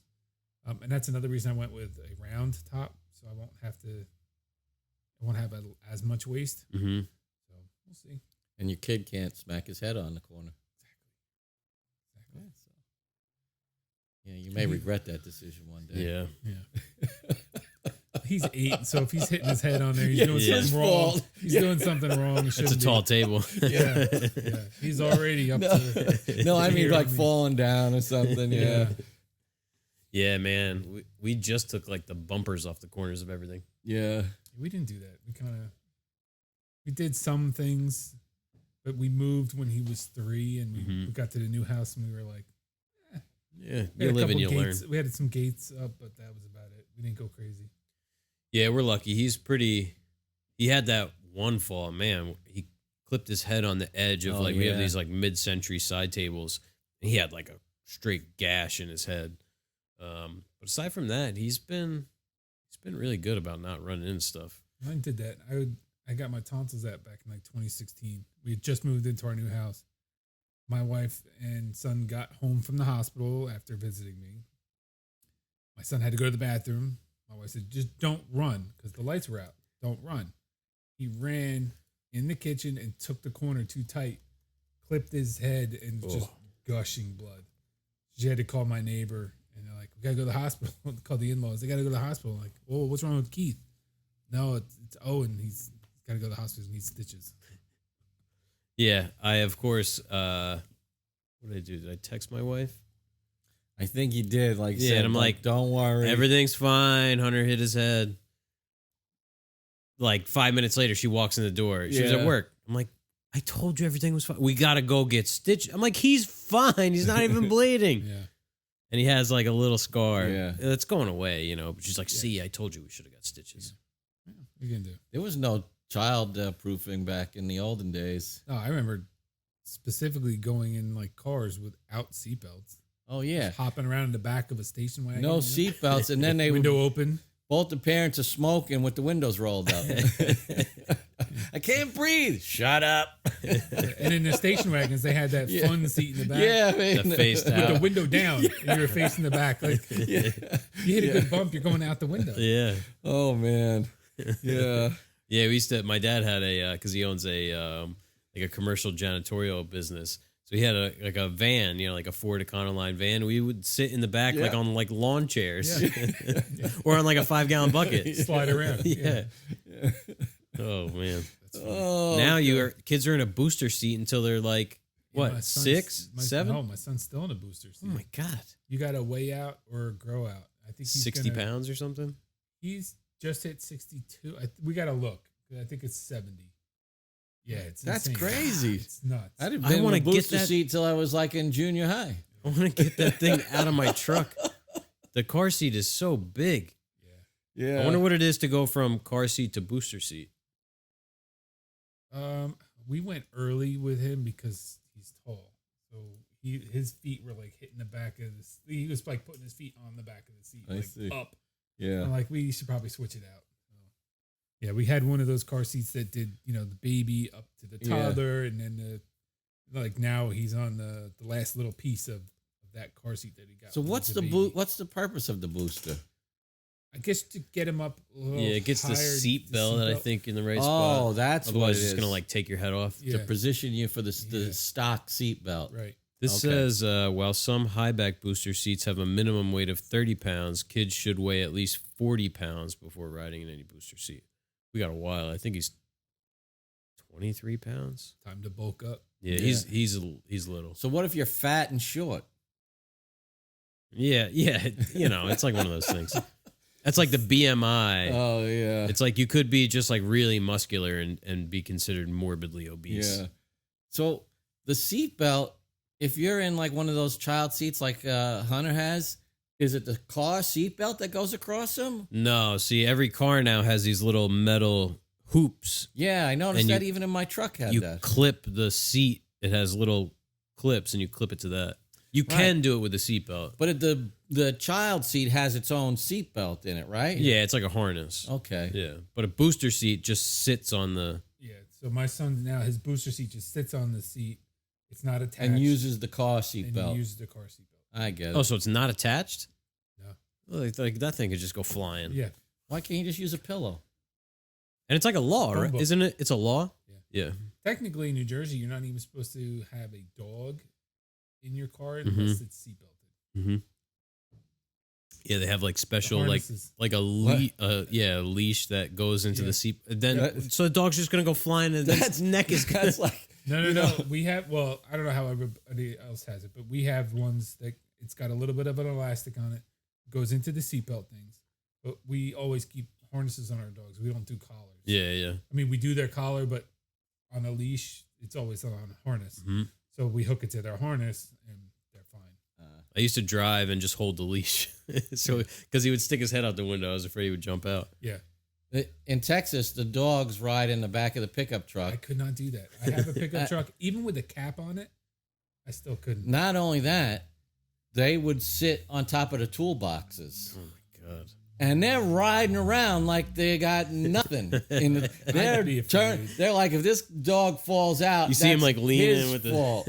And the dogs would love it. They jump back in there, No, and it's terrifying. Man. We have a little chihuahua. Like the wind would just like, she's like 11 pounds or something. She would just fly off the. Oh yeah. if the wind blew, Yeah. that thing would fly off. Yeah. Yeah, I haven't had Rufus in that truck. I don't think. Yeah, when we used to talk about like moving someplace, more rural or less congested, I would say, I would tell my wife, I said, when you start seeing dogs in the back of the trucks, you can't stop the people because they'll just shoot you. Yeah, it's true. Yeah, that's a different world there. Oh man. I'm surprised I haven't heard from my wife. Usually she tells me if she's got yoga class or not. Yeah. What time is it? 4:05. We're doing all right. So Keith, anything you want to get off your chest while you're here? Yeah. I don't think so. Should I? Is there something I don't know? No. No. But this is a time you can reach our dozens of listeners. Yeah. Dozens of listeners. I haven't checked the charts in Slovenia I recently. did hit a milestone back in right before Christmas. I hit 10,000 on YouTube. Oh yeah, Nice. yeah, that's Yeah. awesome. Nice. It took a while, and I wasn't very consistent. Hmm. I just started recently trying to do one every 2 weeks, and I've been good so far. I film on the day I release, I start filming another project, Nice. and it kind of gives me some time, some leeway to film it and then edit it, put it up, get ready for the next project. They're not huge projects, but they're videos. Where can everybody find you on Instagram? 2-Bit Woodworks. So that's it. Yep. And that same thing for YouTube. Yep. YouTube, and my website's 2bitwoodworks.com. I got all my links there, and you can All buy right. plans and TWO. TWO. All right. Just got to get it out there. Yep. Hey, Yeah, we're I- nothing if not shameless pluggers. Okay. I had a lofty goal of Right? Yeah. of a YouTube video every week. Yeah. It's been I don't even know how many weeks. Well, I mean, you put this up every week. Yeah. Yeah. This is, Jeff does all the work for this. You do nothing. No, Just reap the rewards. yeah, I bask in the glory. I'm lucky I get them to show up. Yeah. How close are you got your 1,000, right? Subscribers. Yeah, I think we're at about 1,100. You're just waiting on watch time. Yeah. That takes the longest. Yeah, it like the podcast is whatever between, let me see here. Between an hour and 2 hours or maybe a little bit more. But the watch time, like people don't watch the whole thing. It's hard, it's long. So let's see, we're at 3,099. So we need about 900 more. What I was thinking is they do have kind of a chaptering deal Mhm. that you can set up on your video. So you can set it up like, all right, they're talking about, hit this to go to the beer of the week or this to go to the tool of the week. Oh or yeah, this in the to go description about- where it says the timestamp. Yeah, That's a you good can literally idea. have an outline of of what you're going to talk That is a about, good and idea. then go to your chapter so people can, they're not like hopping here, hopping there. They talk Mhm. about that, talk about this, and you kind of That's a This good is idea. where Go check Keith that out. reveals. The secrets. Yeah. I don't use it. My videos are like most 20 minutes long. Mhm. Remember when we started? Jeff, when we first started doing the podcast, Jeff told us, "Oh yeah, it's got to be like an hour." I'm like, "An hour?" First off, I don't think we could talk for an hour, and second off, who wants to listen to us talk for an hour? We've got some that are Like going 3 hours long. Yeah. I, The one with Manny, that we was- almost went through like a change of seasons. It was like it was like 4 hours. early long. afternoon, and then we Yeah. left. It was like 7 o'clock at night. Jeez. Yeah, it was insane. Like case of beer of the week. Yeah. Yeah, that was a good one. We had to have Manny back on. Yeah, yeah. Well, we're gonna be opening up the gates again. Jeff's gonna be getting his second shot tomorrow. I'm Yeah. following right after him. See how I feel. I might have to take a couple days off. We've had a few people on that we've been in contact with, and we know we're all healthy. John Peters has been in and out of here 100 times, and Yeah, Tim's he's living a he's reclusive lifestyle. he's monastic like us. Yeah. That's the thing. We don't go anywhere. Yeah, it's the same here. Yeah. I work from home down in Yes. the basement, in the office in the basement, and Yeah, like we don't even go to like the store. No. Like we get all the supplies. Everything's and, like, delivered. like finishes, all that. We don't go buy it. We just have it We walk because it to costs the- money to go to the store. So Yeah. we just have it show up here. yeah, what I've been doing is actually, I have Amazon affiliates and Mhm. everything, and I've been buying nothing except stuff on Amazon. Yeah. I'm not going to go to the store to buy that. I'll just go on Amazon and buy it. Yeah. It's quicker, and I don't Mhm. have to go get it. But what I started doing was, I have my affiliate links for my website and my projects and everything. But then I started just going in and copying, creating a text, affiliate link Mhm. and hitting that because it still counts if you buy it. Yeah. See, I had that happen where when we first set up ours, I'm like, Rubio monocoat. I'm like, I just bought that. I'm like, how'd that show up on there? And I was like, I better get in touch with Amazon. And they're like, yeah, we'll take that off. Yeah. But I didn't know that it was, I thought that they were going to find out and then penalize me. Nah. Our affiliates They have love you. actually, I mean, we don't have a lot of people clicking on stuff or buying stuff, but it's been pretty consistent, which is Had cool. December was a good month for me. I think there was like over $1,300 worth of purchases, or Nice. $3,000 worth of purchases. I mean, I'm not getting, and it's funny because there's only like one thing that someone clicked on, but once they click on 24 hours, right? that, well, they bring it to you, and as long as it's in they're still on your affiliate Mhm. link. Anything they buy goes There in you your go. cart. Yeah, like if I look at ours, there's like woman's dress, dog leash. Yeah. Yeah, I've got that where it's like they'll buy this. What is there something I don't know about? So this quarter we had like $2,400 worth of Amazon affiliate sales. But you made probably what? $73. 3%. Yeah, like a check from them for me comes once every couple months. Yeah, we have it set to a $100 threshold, and we haven't even got one yet. It's been up. It's been up I for a got while. one in July, and then I just got one like last week, 2 weeks, Still waiting about a on- month ago. I think I got. We'll put that check up on the wall. That's not as bad as our podcast ads, which if you listen to the whole podcast front to back and listen to all 3 ads, we get 3 cents. What you guys gonna do with that? Well, we're getting ready to retire next week. We're still trying to figure that out. So we're at like a cumulative $34 on that. Yeah. That's good. Not bad. Hey, every little bit helped. Like Yeah. selling the plans. Yeah. Yeah. Like I was selling my plans from day one. John always did his for free, and Mhm. I'm like, you're missing the boat on Yeah. that.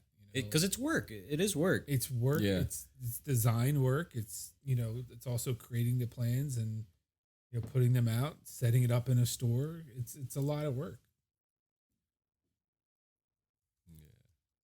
Well, I mean, it's a lot of fun to do the podcast, and the social media thing can be a lot of fun too. I yeah. think as somebody who's not that well versed in it, you could see how much work it is, It's a lot of work. because so much is foreign to me. And Jeff spends an awful lot of time doing it, and it's really the driver of interest in the Yeah. company. Yep. It helps develop the relationships, and it's the new world order as far as I can see, even from my old vantage point. Yeah, it's definitely. I mean, I got my first client from Instagram with the dog stairs. Like She Mhm. was local and hit me up, and I even told this was before I had surgery. I told her, I'm like, look, I'll do this for you, but I'm going in for surgery in like a week, and It's I'm going to gonna be a couple months. I'm going to be out for like 3 to 4 months. She goes, that's fine. I was like, I'm okay if you go somewhere else. She's like, nope, good. And I was like, all right. And so I did them, and I dropped them off to her in Asbury, and she was super happy, and the dog loved them. So it was great. Yeah, it's cool. It's nice to have clients like come to you rather than having to put the work out and try and find the clients. You know Yeah. what I mean? Like it feels good to have people be like, "Oh man, I want to work with them." Yeah. Right. And then she posted about it, and then like, you could see when you post something like that or see someone else post it, all of a sudden you get a bunch of like followers all of a sudden. And you're Mhm. like, all right, they don't do woodworking, so Right. they're following from some other, And those are the people you really Avenue. want. exactly. You want potential Yeah. customers to follow you. Like if Joe Woodworker in California follows us, that's cool. I like to Yeah. talk and share ideas and whatever. But it's not an earner. he's not going to be buying a cabinet. That's a beast. Yeah. That's getting a $5,000 coffee machine inside. Really? Yeah. I You want don't that. have one? I want that kind of money. I'm just saying. Not that kind of money. We do too. We can't even afford the cabinet. We're gonna have to change careers.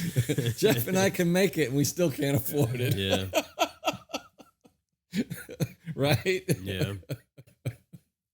We need a second job just to buy the stuff, to build it. Yeah.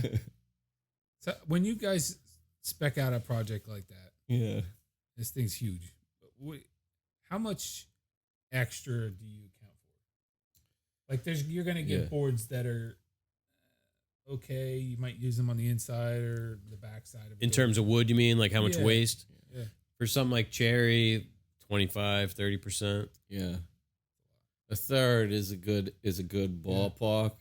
It's also not every board, like, if you need to make rails and stiles that are 3 inches wide or 3.5 inches wide, well, you might have 5-inch wide boards and 2 inches is gone. Yeah. And you don't have any other parts that are that small. Yeah. Same with the lengths of it. Sometimes you could wind up with these big hunks. We ran into that with the walnut, like where we had to dip into some stuff that we had. Pieces of waste. Really? Like 3 feet long. Yeah. If you have 8-footers and you need pieces that are 67, well, then you're left with these pieces that may not be usable. Yeah, there was nowhere for them to go. That's why you throw some cutting boards on your website. We have to charge so much money for cutting boards to make any money on them. Yeah. We've sold a couple, but cutting boards are a lot of work. They are a lot of work. You don't think everybody's like, yeah, I'm gonna sell them for like $75. I'm like, I sell them for like $400 I'll make a cutting board if it's just like one of those slab cutting boards with a shape on it. I did not a glue up of all these different pieces. A couple of years ago, I did a show at Monmouth Racetrack, and it was in October. It was like right before that Makers Camp, and it was like people were walking by, and I think it wasn't the right atmosphere. People were there to bet and drink and eat. And people were like, this one guy walked by and he was like, wow, that's a really good overhead you got on that. I'm like, what overhead? I'm giving this away. It's mahogany, it's walnut, cherry, and maple. I'm like, and Purple Heart. I'm like, where's this overhead? I'm like, it's $75. It's 1.5 inches thick, and it's 12 inches by like 10 inches. Like, that's a big cutting board. Yeah, it's a lot of sanding. You made 17 cents an hour making that board, right? We did okay. We sold a lot of the smaller stuff. Like people at something like that, they don't want to buy it and then carry it around all day. Right. Yeah, cutting boards are tough. We've made a couple. I think 2. Like we've been commissioned by clients to build 2. And then for like around Christmas time, holiday time, we made 4? I think we made 4. I was making one for my mom and my dad and one for my sister and her husband. So I was like, I might as well batch out a bunch. Yeah. So we made 6 and then we gave 4 away to clients. That's nice. Big, I mean, 17 by 24 or something like that, 1.5 inches thick. Yeah. Because if you go edge grain, you just, take 5/4 and turn it on edge, cut it like 2 inches or 1 3/4 and then glue it up and plane it. And I mean, that makes it a lot easier to just run them through there. That's my next purchase. I want to get, and the wife's approved it you already. You can take that home with you if you want. I couldn't take that home with me. Got an engine hoist? We got an engine hoist outside. You should see the plug on that thing. It's like this big. It looks like a dryer. Yeah. It's only single phase, but it's got a huge plug. No, that's the next on the next purchases. I mean, not that big, obviously. What would you like? I'm looking at the Supermax. Okay. Mm-hmm. But I think I actually might go with the Jet, the 2244. I had one. I had the Performax before Jet bought it. So I was thinking, like the Supermax, the Laguna Supermax, that's 1938, and it's about good size. It's about 1,500, I think, somewhere around there, 1,700, somewhere around there. But the Jet, the 2244 is about 1,600 as well, and I guess those couple extra inches might help. Yeah, I'll say this: if you can go to a not an open-ended one. Yeah. And just use, just sand stuff that's smaller. Yeah. You're not going to have to deal with that deflection. Because the 1632, like that head wants to really lift up. Right. So if you like, this is a 38, and we don't, I mean, maybe we'll run something that's like 25 through it, but we never really go the full 38. Being fixed on two sides like that, it just, I don't know, it seems to feed better and give it better. Sure. Yeah. But for my size shop, I mean, even putting that 1938 is the Supermax one. That's still kind of shoehorning it in the shop. Yeah. Yeah, because I think they make like 25s that are... They do. They make it 25-50.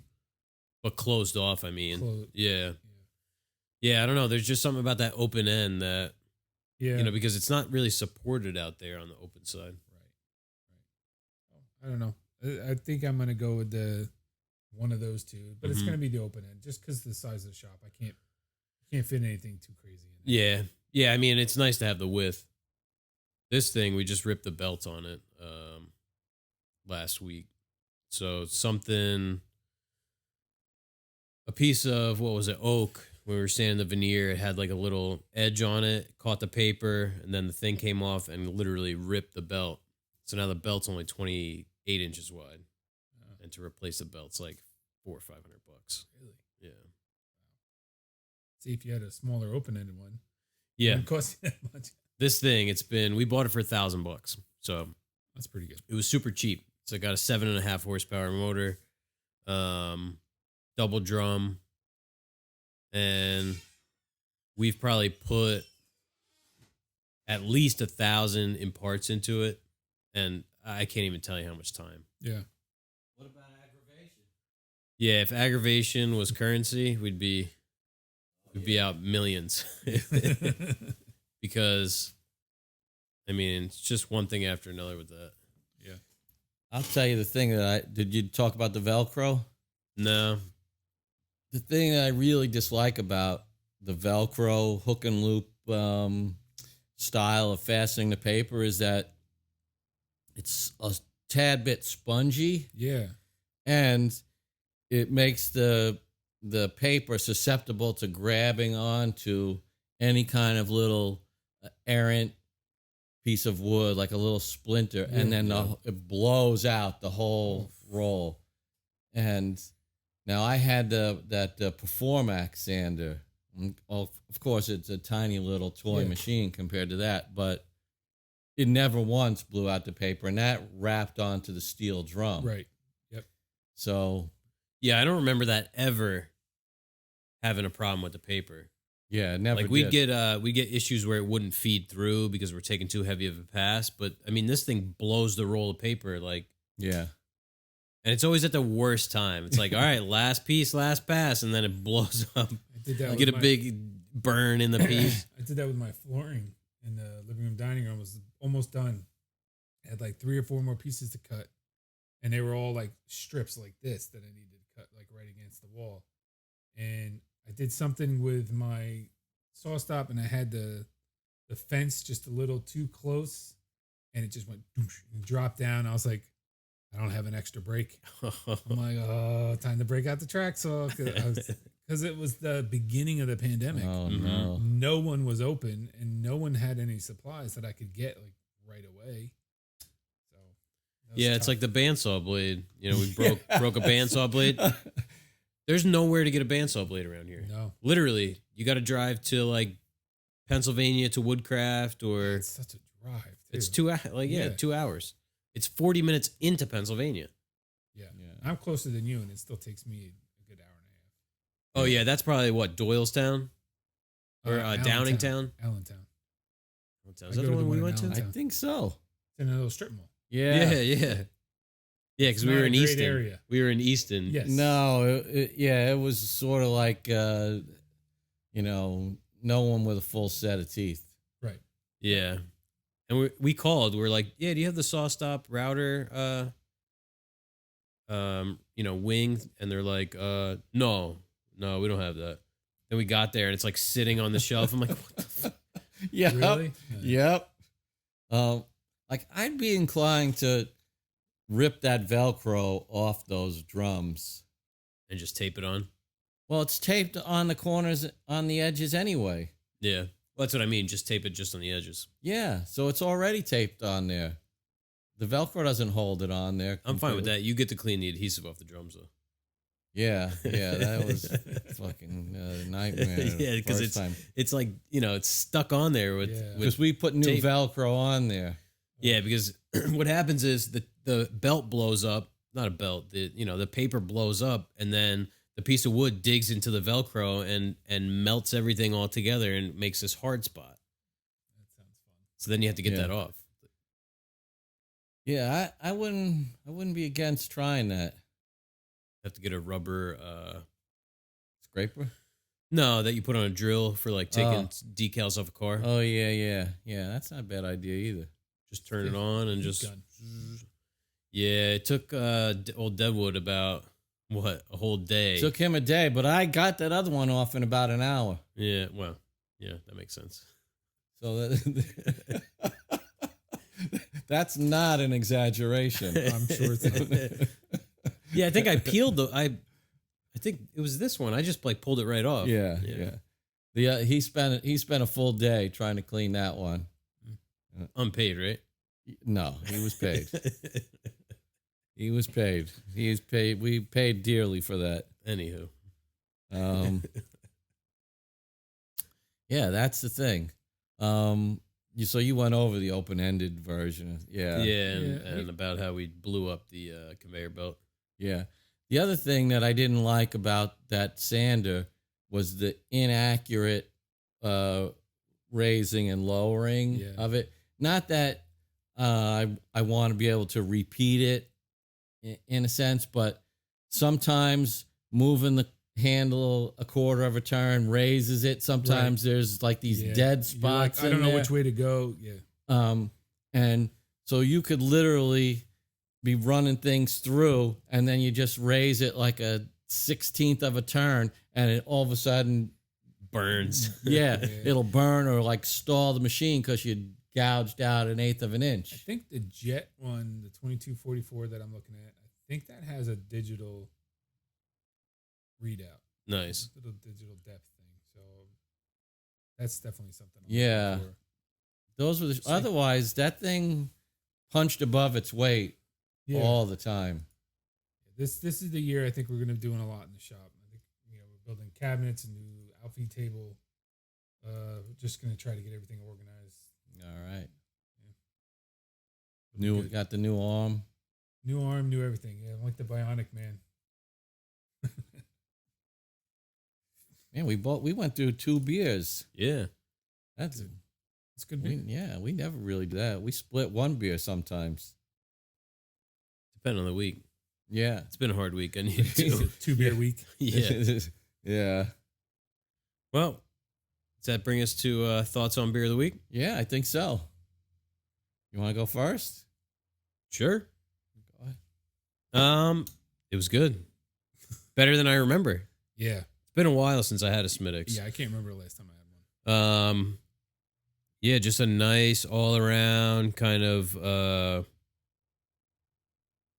beer. I don't know. It's hard to put your finger on. It's pretty unique in terms of taste, I think. Doesn't taste a lot like anything else that I've had, but perfect for St. Patrick's Day, and it was good. I mean, aside from the Irish connection, I really enjoyed it. It's like, Guinness is if I had to pick something to drink, I'd pick a Guinness. I just it was like either this or Guinness. I was going to pick one of the two. And this doesn't taste anything like a Guinness, but I found it really enjoyable to drink. And I'm not a beer drinker by any stretch. This is the only time we drink, really. Yeah. And it went down great. We had, we drank the full 6 of them. It really hit the spot. Yeah. Delicious. It's like it's got a lot of flavor, but it's not a heavy beer. No.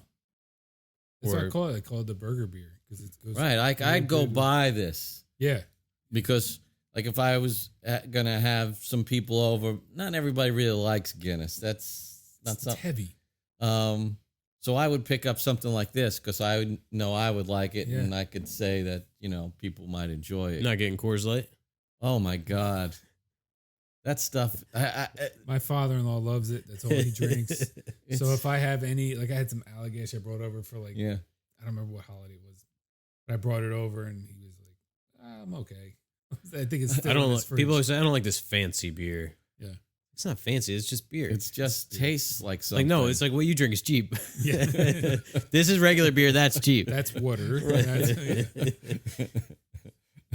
It's Colorado P. Yeah. Yeah, the Coors Light is like it's like water. I mean, I don't understand the point of that. That's like why. Well, if you got to drink 24 of them, That's what I make mean. it easy. You ever notice that most of the people that like that stuff, they love to overindulge in it? I think it's all about how much tolerance that you build up.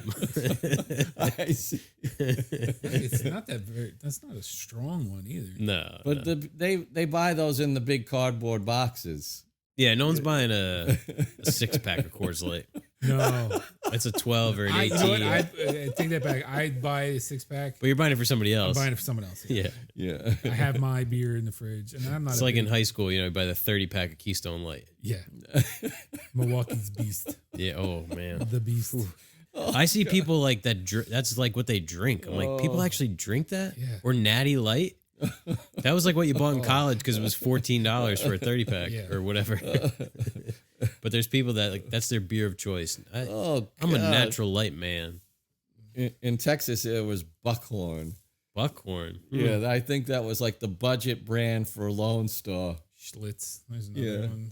Schlitz is. Hey, When I was in the Army, there was all sorts of ones. Crazy beers. In West Virginia, they had Beer 30. It was called, oh, and it had like a clock on it. Like that was the time. Beer 30. Okay. you ever have Genesee? Yeah. I had that in college. That's like I think it's from upstate New York. Didn't we It's- have that on I the think on the the? Genesee Cream Ale? Yeah, I think so. Yeah, that's like one of those outlier. yeah. I think we had that. Natty Bow is like a Baltimore area kind of Yeah. beer. Yeah, yeah. I had a friend from Buffalo, and that was his thing. Genesee. Never had it. Yeah, they're all the same. Those. They got the same recipe. They all come out of Hackensack, New Jersey. Yeah, that's like your grandma's chocolate chip. It's just Toll House. Yeah. That's not grandma's recipe. Right. Yeah. Just she's taking it off the back of the Toll House chocolate chip bag. Yeah. My grandma's cookies She are makes the better than best. yours. No, it's the same damn. My mom's are the recipe. same too. If it's written on a what do they call those things? A Index card. index card, Yeah. it doesn't mean anything. Yeah, and the Rice Krispie treats. Yeah. Same recipe. Oh my god. Oh man, so this is a good time. Yeah. Should we thank our patrons? Yeah, thanks to our gold tier patrons, David Murphy, Manny Sirianni, Dustin Fair, Adam Pothast, and David Shoemaker, not Schumacher. That's right. I knew a David Schumacher. Yeah, Shoemaker. Yeah, we were corrected. It's Shoemaker. yeah. He Nothing referenced fancy. the jockey. He was like, yeah, like the jockey, and I'm like, still don't know. That's from my youth. Yeah, Yeah, I remember that. Like Why World of Sports. Yeah, you remember Why World of Sports? Yep. Howard Cosell. oh yeah, that was on when I was a kid. Yeah, Channel 7. Oh, I don't know what channel it was on. Yeah, there were only like 3 channels back in those days. Now there's 3,000. Yeah, that was a big deal. But yeah, as always, we appreciate you guys tuning in. Yes, indeed. Thanks to Keith for coming out and hanging. Yeah, Thanks for having me. big thanks to Keith. Yeah. And don't forget to check out his Yeah. Instagram, 2-Bit Woodworks. If you follow us on YouTube and you're not following Keith, you're messing up Yeah. because Yeah. he's got a lot of good videos. Yeah. Starting to be consistent. So that's always a plus. Cool. Yeah. Oh, I hear the That's wife your out wife. there I was like, what the hell is that? calling the dog. He's knocking on the Truck door is parked in soon. my driveway. But yeah, we'll see you guys next week for episode 29. 29, pushing 30. Yeah.